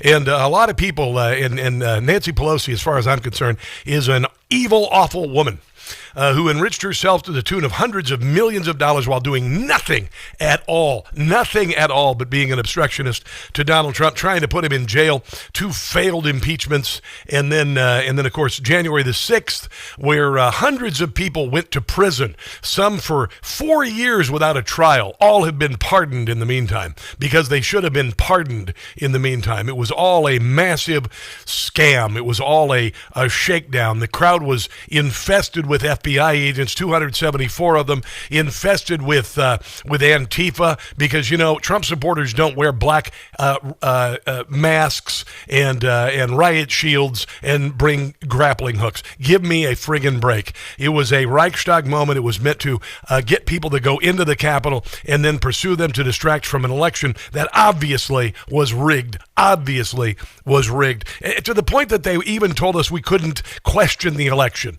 The day after the election in 2020, my Facebook page went away. They just took it away. And I went, oh my God.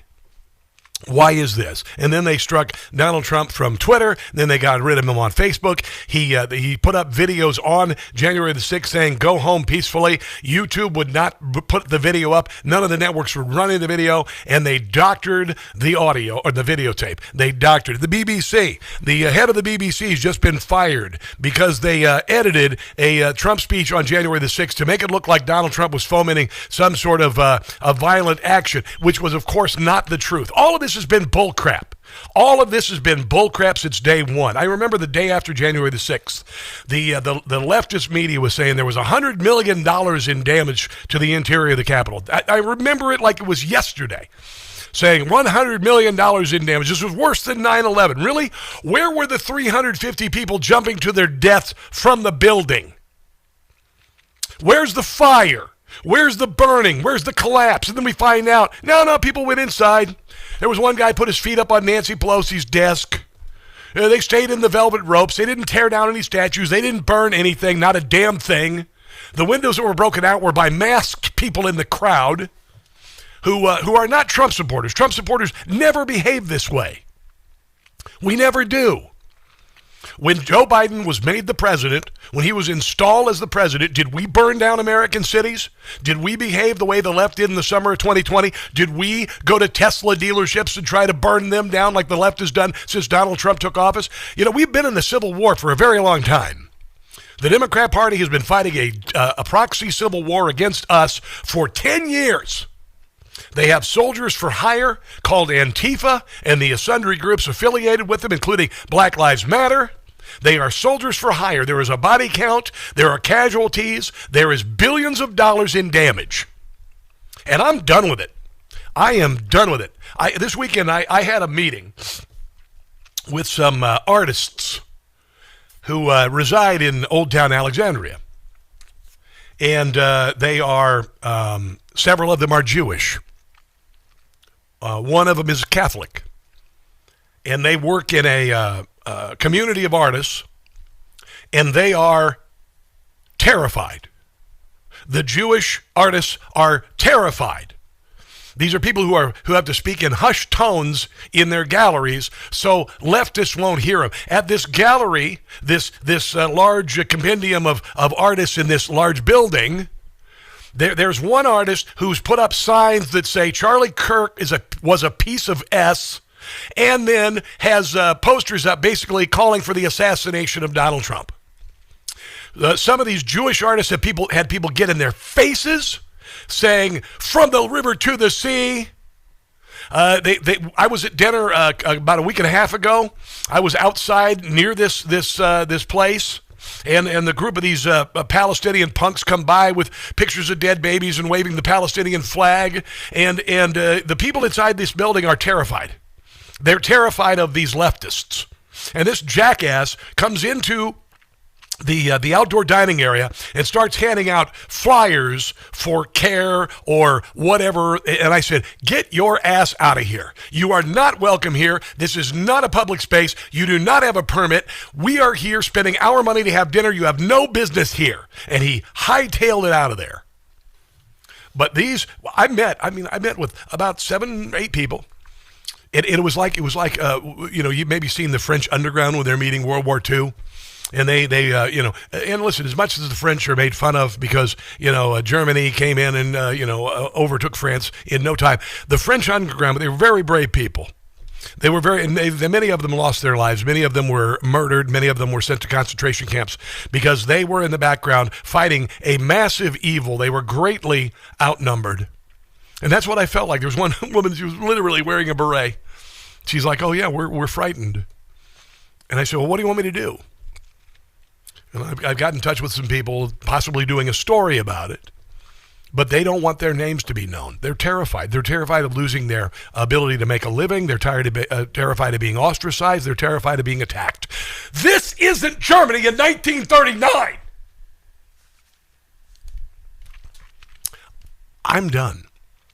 I'm done with this bullcrap in New York City. I hope that hillbillies, homeboys, and Hebrews come together in New York City and deliver a beatdown to radical Islam. I'm done with it. When I talk to these people, these artists who just want to express themselves, they aren't political activists. They draw beautiful paintings. They do sculptures. But the other artists in this group of artists are very left of center. Very, very left of center. Some of them in charge of who is able to display their art in this building and who are not. And they're radical. And if you find out, you support Israel, you're done.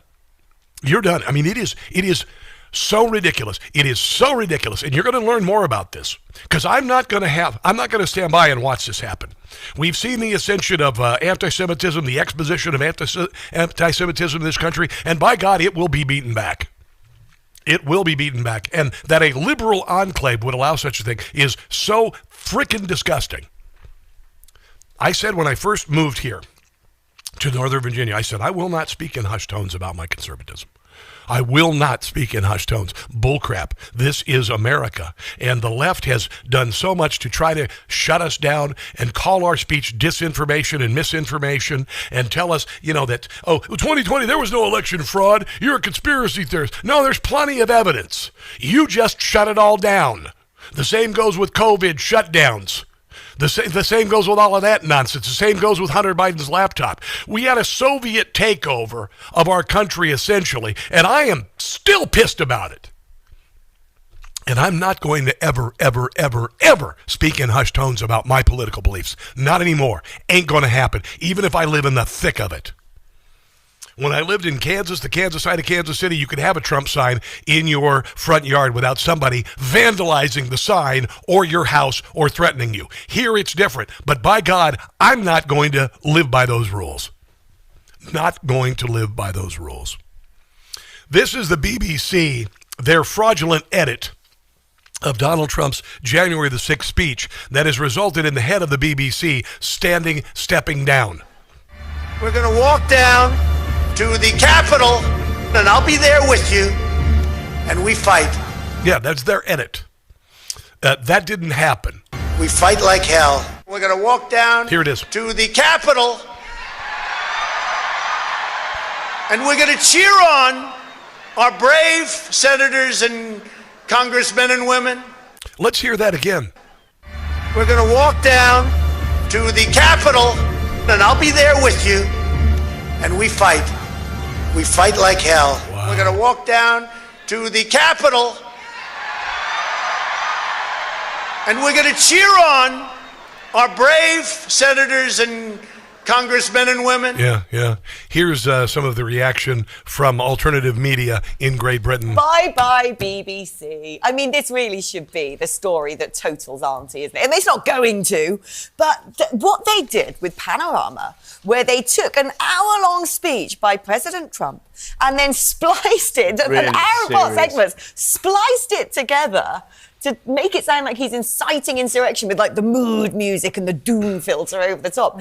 This is not about clipping actuality, topping and tailing to tell a narrative. This is basically being Dr. Frankenstein to turn a man into a monster. Yeah, and they did. And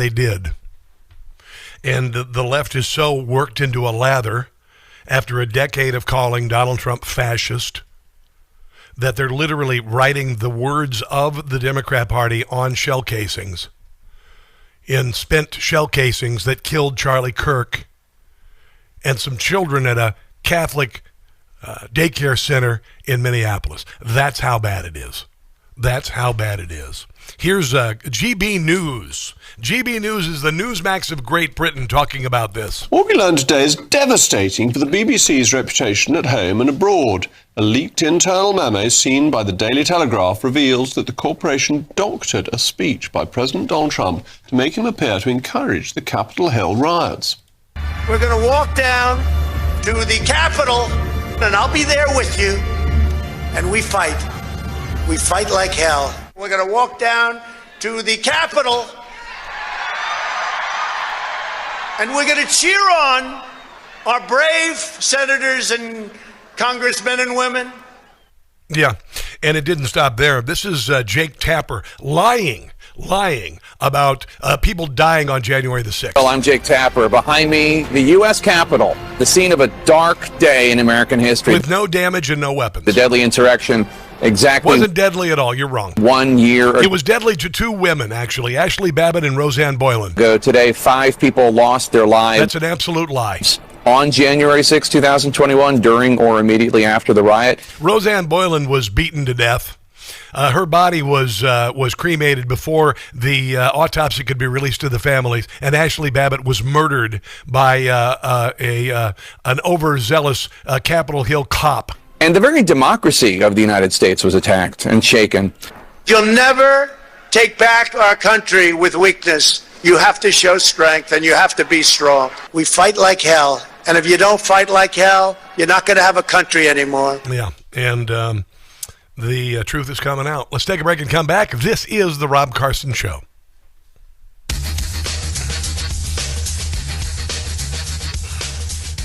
Hey.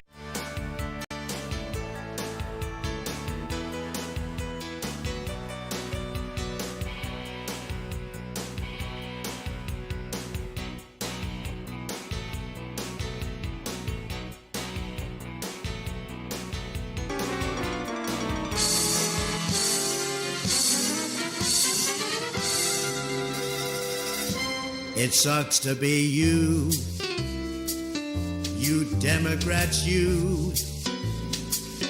Inflation is down, Schumer's a clown, he'll get his due.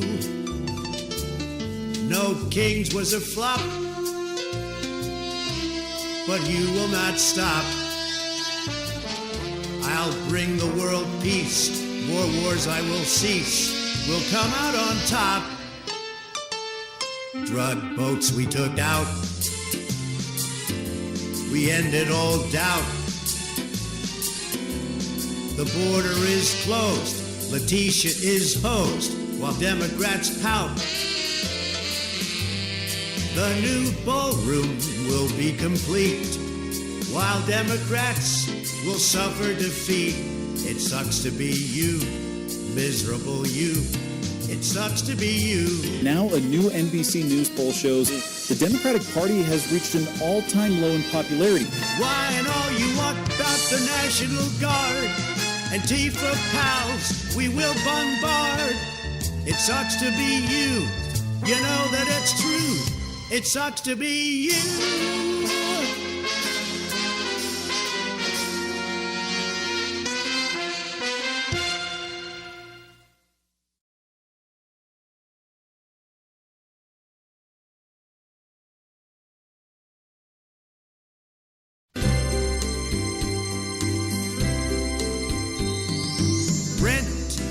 free. In libs' heads I'm living. The fits I am giving to Whoopi, Sunny, and Joy. Rent-free, I'm occupying. Rosie is lying if she says I'm not in her head. Break free, they simply can't do it. When you get down to it, they have TDS real bad. Hatred, just watch it as it spreads. Because inside their heads I live.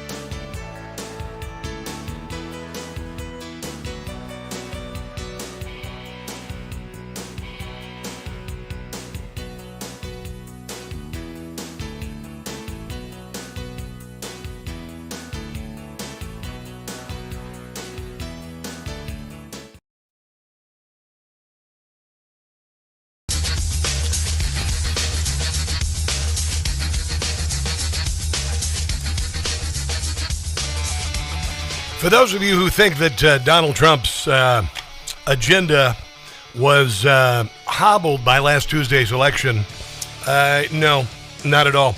The Democrat Party is still as unpopular as it was 2 weeks ago. The economy is coming back. We heard Harry Enton 2 weeks ago say that as far as a concern about the economy, it has moved down. It is half as concerning as it was during Joe Biden. But the Democrat Party thought that they would use the election on Tuesday as some sort of momentum builder, that the people were rejecting Donald Trump and what he's doing. That's not true. It is not true. Tom Fitton. We haven't heard from Tom Fitton with Judicial Watch. He had a big announcement. The Fifth Circuit Court has said no to late voting. This is one of the many things that Democrats have done, and they try to act like they serve indignities to you and me. They say things like, "Oh, mail-in voting is completely on the up and up. You're a conspiracy theorist if you think mail-in voting is a way to cheat." No, we're not. We know exactly what it's all about. We're not stupid. We're not stupid. We know what mail-in voting is all about. We also know what late voting is all about. We also know why they shut down all the counting in the battleground states during the night of the election in 2020, so they could come up with the ballots they needed so Joe Biden would win. That's why you called our opinions disinformation. That's why you shut down our ability to have an opinion on what was obviously an unfair election. But here is Tom Fitton with the good news. Huge Judicial Watch victory for the rule of law on elections. The Fifth Circuit Court of Appeals just ruled an hour or so ago that counting ballots that arrive days after Election Day is contrary to federal law. Yeah, and it's also an ability for people to count the votes and figure out how many they need to make up for Democrats to win. Preempted by federal law. Mississippi counts ballots that arrive up to 5 days after Election Day. Judicial Watch challenged that in court, and the Fifth Circuit Court of Appeals essentially said Judicial Watch is right. You can't count votes days after the election. Election day is freaking election day. And everybody knows why all of these rules have been bent and changed is because Democrats can't win election on issues. They cannot win elections on issues because their issues are bat guano crazy. Here is, this is Mike Crispy. He is a talk show host talking about the odd election result in the state of New Jersey. You may recall Jack Ciattarelli. He had a lot of momentum in that state. There were a lot of people in New Jersey who were tired of the nonsense. A lot of Democrats were leaving the Democrat Party to vote for Chitterelli. His opponent, Mikey Sherrill, delivered a lackluster performance through the entire campaign, and yet she was able to win by a landslide, 450,000 more votes for her than they were the last time a Democrat won. Jack Chitterelli got 122,000 more votes than he got in 2021. He lost the last election by 84,000 votes. So if you said to anybody, myself included, that the day after the election, that Jack Chitterelli would wake up the day after the election, get 122,000 more votes than he did last time, and Mikey Sherrill, a candidate with such little enthusiasm, who hardly campaigned, who could hardly fill the gym with Barack Obama, she did what she was doing. If you told me that that was the factors, I would say if we didn't win it, we're going to be razor thin in this race. It ended up being somewhat of a blowout loss because Mikey Sherrill got 450,000 more votes. Yeah, that's crazy, right? It's kind of the opposite of something reasonable, which would cause many red flags to be raised. And this time, our opinions can't be called disinformation. That is what we're dealing with in the state of New Jersey. Internal sabotage. I am told that multiple leaders in the state, in the Republican Party, who have allegiance to Chris Christie, partner with the Democrat leadership. That is Ross Baraka, the mayor of Newark's brother, runs a get out the vote operation, ballot harvesting scam thing. Leroy Jones, the head of the Democrat Party in the state, worked with them, the head of the Morris GOP, the head of the Ocean GOP, the people who were aligned with Christie, partnered with the Democrat Party to help sink Chitterelli because he was endorsed by Trump. Everybody was excited to get a candidate endorsed by Trump who was going to work with Trump. They worked overtime to try to hurt Chitterelli, to suppress the turnout. That's one side of the piece. Yeah, and Chris Christie hates Donald Trump. You guys know that President Trump took the state from a 16-point margin in 2020 to a 5-point margin in 2024. Do you guys remember the biggest rally in New Jersey political history, the one that I spoke in? Wildwood, 100,000 people. Yeah. You saw in the days leading up to the election that Barack Hussein Obama... You see, Donald Trump made 2024 too big to rig. Had a rally in Newark, New Jersey. You remember the rallies where millions of people came out, all told? The inner city of the state. Joe Biden couldn't attract flies. And they could barely fill up a community college gymnasium. Yeah. So all of the things, all of the polls, all of the fundraising, all of the enthusiasm on the ground, pointed into a close race in principle. Everyone thought it would be a close race. It wasn't close at the end of the day. But and I don't believe she won by 300, or she got 450,000 more votes than her previous Democrat who won in the state, the current governor. Here's Mike Byrne talking about New Jersey. Okay, hold on a second. Let me find it. On Tuesday, November 4th. You know that in Montclair, in Mikey's hometown, we started the day with the Democrat state party sending text messages to voters telling them to vote at the wrong polling place. And should people do that, should they vote at an incorrect polling place, they would be forced to vote provisionally. And you'll remember, I think I was on your show a couple years ago when I was on the ballot for state senate, I was forced to vote provisionally at my correct polling place for myself, and that ballot never counted. So provisional votes are dangerous. They don't always get counted, and the Democrat state party was directing people to vote in places where provisional ballots would have to be used. Yeah, there were some other things that happened too. Also, 7 bomb threats in Republican areas of the state. Harmeet Dillon has found some troubling issues in Pennsylvania and New Jersey. Would I put it past the Democrat Party to cheat? Well, of course not, because that's what they do. Mike Benz joins us next to talk about the pipe bomber, among other things. Don't go anywhere. Hey guys, it's Carson, not proud member of the 4 a.m. club. You know what that is? Well, that's the time that I usually wake up every night and can't get back to sleep. Then I found Beam's Dream Powder.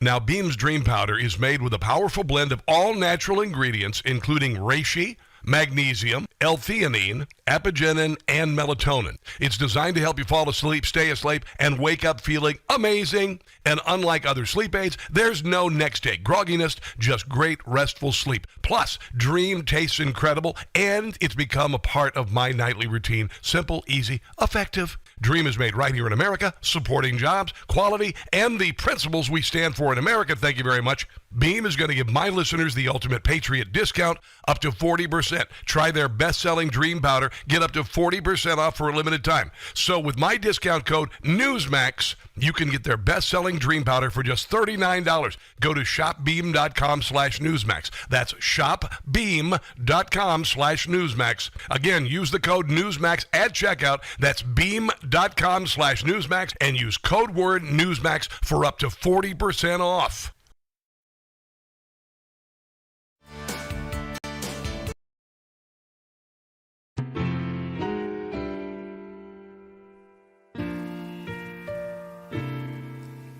I've got a crush on you, Mom Donnie.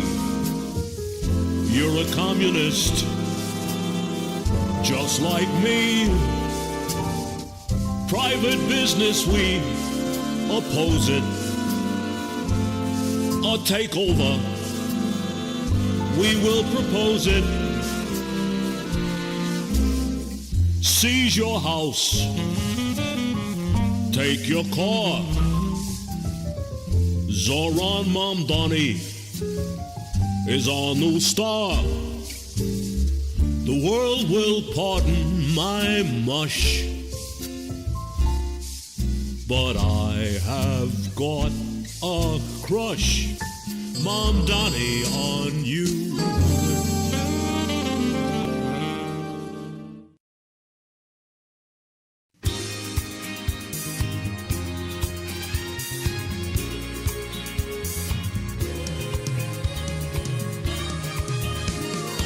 Drugs transported by boat, Venezuela.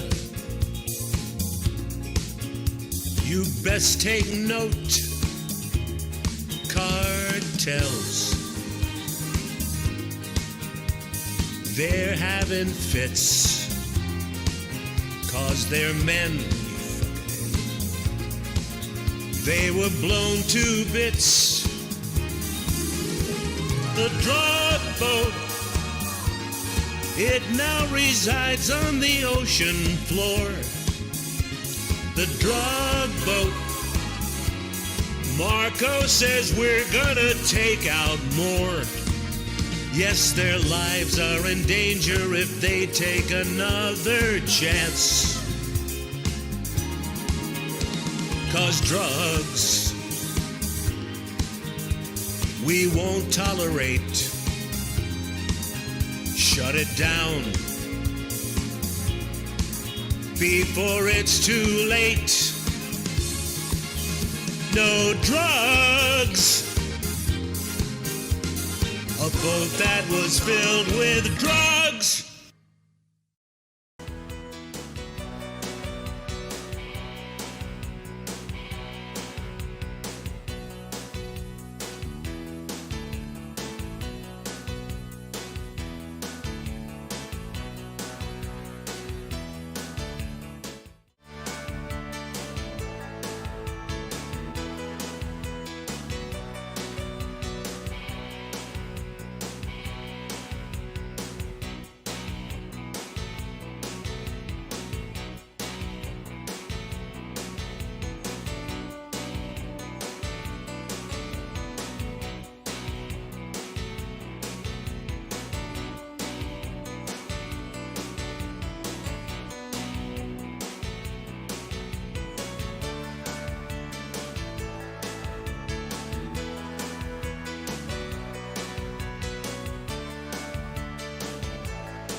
Stanford Cyber Policy Center, which hosted Barack Obama's April 2022 speech on disinformation, greenlighting to all of the international allies and in-power regulatory authorities that it was now okay, full steam ahead, to have the government regulate mis and disinformation.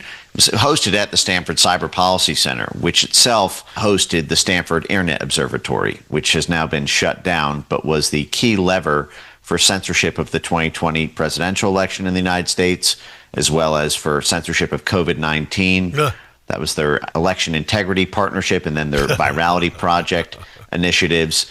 They had 50 people at Stanford University monitoring the internet for dis and malinformation, anything that might challenge Joe Biden or the perceived legitimacy of his strange universal mass mail-in ballot loss and then win in the days that followed. Yeah, disinformatia. That's what Joseph Stalin called it in 1923. And the left picked it up where he left off and carried it into the country that had the First Amendment, and they managed to usurp it for a while. Mike Benz, the man you just heard, joins us on the Newsmax Hotline. How are you doing today, sir? Great, Rob. How you doing? I'm doing great. You look great in the tux, by the way. I saw you at Mar-a-Lago. You look very sharp. Thank you. Absolutely. So Stanford's still doing this nonsense, aren't they? Yes, they definitely are. It's there have been wins on that front. Stanford came under a lot of heat because of really the censorship of the 2020 election and then COVID-19 through a cell within Stanford called the Stanford Internet Observatory. But I've been talking for really since the beginning of that, how the Stanford Internet Observatory, which was shut down by Stanford University after it came under congressional pressure, lawsuits, and really disgrace from all the publications that came out about dirty deeds, its parent host at at Stanford was not shut down. That's called the Stanford Cyber Policy Center. Gotcha. Which is underneath Michael McFaul's Freeman Spogli Center, and Michael McFaul was the former U.S. ambassador to Russia under the Obama administration, who was so aggressive about Russiagating that he actually got USAID kicked out of Russia, trying to foment regime change from the inside. And they have just been a key lever of trying to basically crack down on any sort of pro-populist speech around the world. Yeah, and this is extended into countries like Brazil, where Jair Bolsonaro is in jail right now. Did USAID play a part in that, and also a part in the theft of the Venezuelan election for Maduro? Oh my God! Certainly in Brazil, USAID spent tens of millions of dollars to shift the election to Lula against Bolsonaro. USAID built the entire censorship industrial complex in Brazil, starting in 2018 under Trump 1, when Trump 1 did not know this. And Trump, just like Trump was kind of betrayed in his first term by his own FBI, by his own CIA, by his own military, he was also betrayed by his own USAID, who funded all of the different disinformation flaggers, funded the investigative journalist outlets to dig up hit pieces on Bolsonaro, trained the censorship court there, the Alexandre de Moraes, the Lord Voldemort judge who banned X and seized assets from Starlink. USAID personally trained him on disinformation takedown techniques and tactics, as well as the entire Brazilian Supreme Court. I mean, they ran a number on it. They funded the unions to back Lula. They funded the universities. They funded the legal scholars. They funded the media outlets. I mean, it was a full-scale regime change operation. And it was all against populists around the world. Some populists were able to win despite that. We saw that in Poland. We saw that in Italy, certainly. But how many other countries did USAID essentially put down freedom movements? Did that happen in Iran with the Green Revolution while Obama was the president? Because there was a move toward freedom in Iran, and Barack Obama offered no help whatsoever. And ultimately, the people who were trying to overthrow the Ayatollah were imprisoned or murdered. Well, it's very interesting. I've not done a deep dive study on USAID Iran, even though because part of it is there is a kind of schizophrenia in U.S. foreign policy towards Iran, depending on whether a Democrat or a Republican wins in the past 2 decades. The Obama administration obviously passed the Iran deal and was hoping to capitalize financially on opening up Iran. And this was honestly, I think this is part of how you had a lot of USAID money go towards, apparently funding protests against Netanyahu within Israel. Yes. And a lot of these networks, George Soros was one of the main financiers behind the Iran deal, and that was also handled by Jake Sullivan and Bill Burns. Bill Burns was the lead negotiator on the Iran deal. He ends up becoming CIA director under Biden. And what you had is this kind of tilt where the Obama administration, after the 2014 Crimea coup and then counter coup, you had basically the Democrat Soros blob wanted maximum pressure on Russia and minimum pressure on Iran, and then the Republicans wanted to, under Trump, wanted to sort of flip that, and so you've had this. I don't want to say fully unprecedented, because this did happen over Nicaragua during Iran-Contra and Reagan, but for this extended a time and this prolonged and pitched battle, you have this kind of proxy war in terms of who we elect as domestic candidates over foreign policy, and very nasty tactics that are broken out in order to stop the other side to keep one side's foreign policy. And this is how you get to the Jack Smith situation. Jack Smith was, prosecutor with The Hague and was involved in USAID rule of law programs to control courts in Kosovo. Yeah. Unbelievable.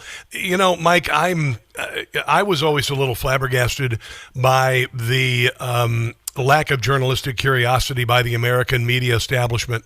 They just ripped and read what the government said. Can you explain to me why you've got the federal government saying certain conservative opinions were disinformation? Can you explain to me why so few stood up against that in the media? Was it just about ideology? Were they being paid?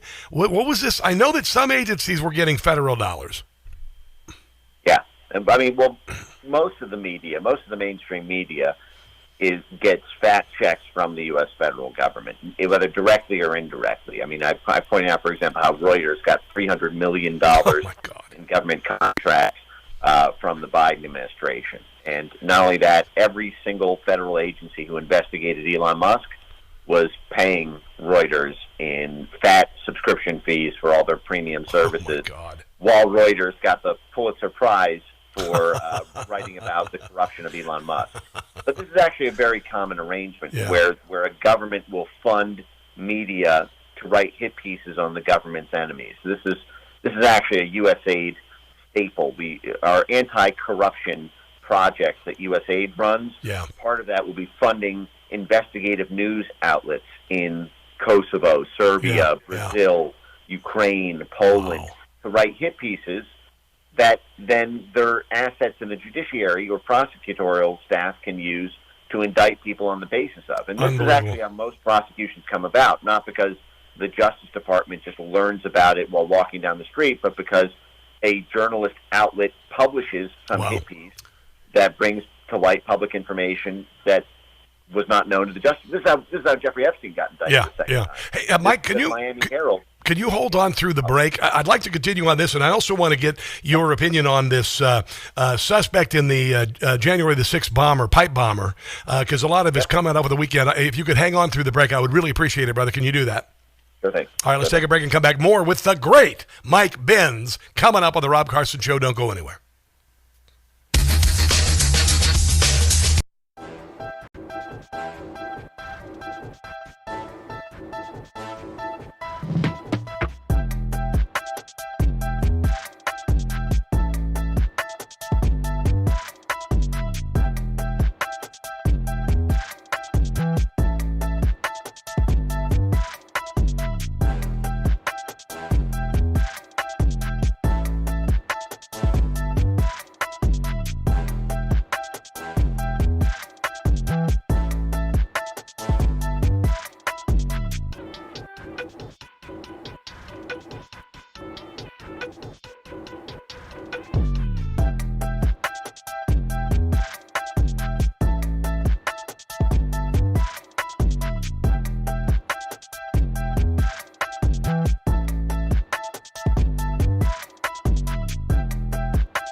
Was an effectively broad daylight from 7 p.m., a little before 7 p.m. through 8:30, walking on foot for an hour and a half through the home turf of the national security state, talking on cell phones, touching surfaces, making text messages, and then the bomb was left for 17 hours before it was discovered. Yeah, that's Mike Benz talking on Newsmax this weekend. He joins us on the Newsmax Hotline.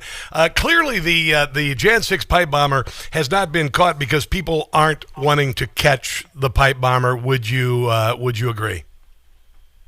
I certainly agree. Under the Biden FBI and Justice Department, there was a massive cover-up of the January 6th pipe bomber affair, top to bottom. I mean, it was a complete whitewash. They destroyed the investigation from the inside. They told ABC News that they had compiled 39,000 video clips of the pipe bomber, and only uploaded about 6 of them. Yes. And all of these were incomplete. They didn't show the pipe bomber entering or exiting the frame. It looked like the footage had been tampered with. For example, the DNC site, the headquarters where one of the pipe bombs was planted, it looked like they reduced the frame rate to 1 frame per second. Yes. It looked like they blurred the eyes when the person took off the glasses, so you couldn't actually zoom in and see the irises. And so there's a now I do believe that this FBI wants to get to the bottom of it, although I'm not sure they know necessarily the best way to go about that. I think that all 39,000 video files should be put in a FBI.gov webpage, the same way that Tulsi Gabbard did with the JFK files. One of the things that gave us, I think, a lot of trust in this ODNI was the fact that the JFK files were fully unredacted, and they were just crowdsourced to the American public. They said, here's 89,000 documents that we have related to the JFK investigation, the internal files. You see what we see. There's no shroud of secrecy. There's no national security blanket put over this investigation. Whatever, and some of it was ugly. Some of the stuff that was embarrassing to the U.S. national security state. I mean, some of the stuff in the JFK files included a plan by the National Security Council and Central Intelligence Agency to drop man-made viruses that would appear to be of biological origin on the agricultural crop workers of Cuba, essentially dropping Lyme disease ticks on them from the Rocky Mountain lab and gain-of-function experiments from the late 1950s. Oh my God. And what I'm getting at here is, why not put all 39,000 video files in an FBI.gov webpage? There already is one set up for the pipe bomber. Simply put it in there and let us help the investigation. There's a $500,000 award for the pipe bomber identity. Help us get that reward. The other thing is, we need full transparency on the chain of custody for this evidence. I have no doubt that this evidence has been destroyed or transferred to a Siberia office in order to stop Cash and Dan and the Trump administration from being able to solve the mystery of the pipe bomber who is still out there. Yeah, Mike. Now, Mike, I heard a report, and this is based on Blaze Media. Capitol Police Officer Shawnee Kirchhoff, identified as the January the 6th bomber based on forensic match. Julie Kelly is worried about this. She testified to firing pepper balls at J6 crowd, then months later took a security job at the CIA. What have you heard about this person? Well, I have to say, I would like a lot more evidence presented before I, co-sign something as big as that. I mean, you're talking about gait analysis. Yes. A 94% match on gait analysis. Yeah. And you need more. And I don't think that the raw analysis was even. I read the piece, and I think that Steve and the Blaze do very good and fine work on this. A little thin. I need more. A little thin. I'm very evidence-driven on this, and some unnamed anonymous source inside, or several sources, I think, as the article describes, sort of inside federal law enforcement. I don't even know if it's FBI. It might be DHS or JTTF. I don't even know that was specified. But sort of unknown people from unknown agencies saying that they ran a gait analysis that I can't even get on the inside guts of and see how it was even done. Yeah, I have no understand. reference for what that means. I mean, what does my gate analysis say? Would one I be other 20% or 50% or an 80%? Yeah, I understand what you mean. It's not it's not really a fingerprint. I mean, it's kind of the beginning of a fingerprint, but not. One other thing before we go: the pipe bomber's actions were necessary to enable Nancy Pelosi to certify the 2020 election for Joe Biden to evacuate the Capitol. Is that what you've heard? Why the pipe bombings were planted? Well, it was. If you listen to Steve Sund, who was the Capitol Police Chief that day. He believes they were planted as not as a detonation, but as a diversion, because they were discovered at 12:47 p.m. The Capitol breach took place at 1 p.m. and the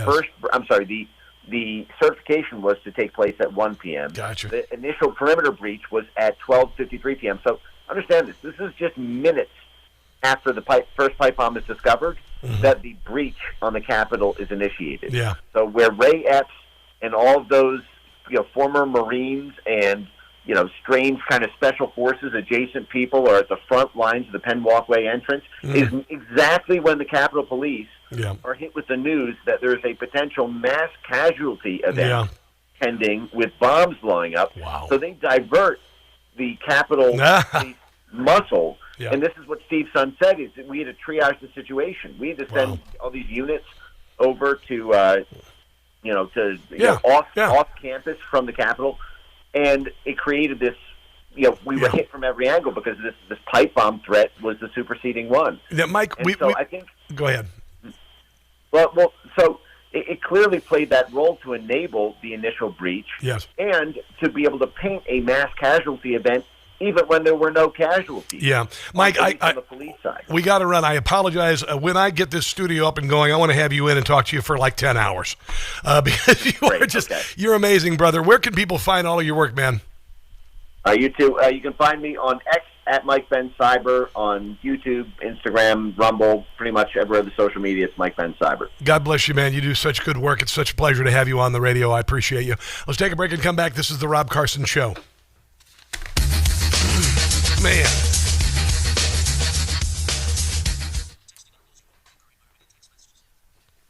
Is that guy unbelievable? Unbelievable. Remarkable. It was all a shakedown. It was all a Reichstag moment, guys. I knew this on January the 7th, and I was told I couldn't have an opinion on it because it was disinformation. Carol Leftwich, hello. Let's look at all the comments over here on the Facebook Aroni. Jellyfish Hunter. Hello, Vicky Stevens. Thank you for watching today. Appreciate it. Then the guards started waving people in. Absolutely. They waved people into the Capitol. They waved them into the Capitol. And then they acted like they committed some sort of grievous crime. And many of them went to jail for years. Were treated so inhumanely, made Abu Ghraib look like, a Florida vacation. Really was ridiculous. Not who Mahmoud Al is, but sounds like you're having a rough time. I'm not sure why you're... Mahmoud, yeah, you sound like a scammer. Generally, if you're living on the street, you don't get involved in a chat on a radio station site. So, on major cuts for the... Rob Carson, what are your thoughts on major cuts for the 1%? I don't know what that means. Padilla, 14, not sure exactly what you mean. Let's see here. Daniel, 6324. Hello, how are you guys? Thanks for watching. Thomas Romano, 6526. Good to have you joining us today on the YouTube. We got a lot of people watching on YouTube today. The numbers are crazy. Did you like that interview with Mike Benz? I just think Mike Benz, I absolutely love his work. Just amazing. Okay, I got to figure out what I got here. I got to talk now. And I'm at 220 here.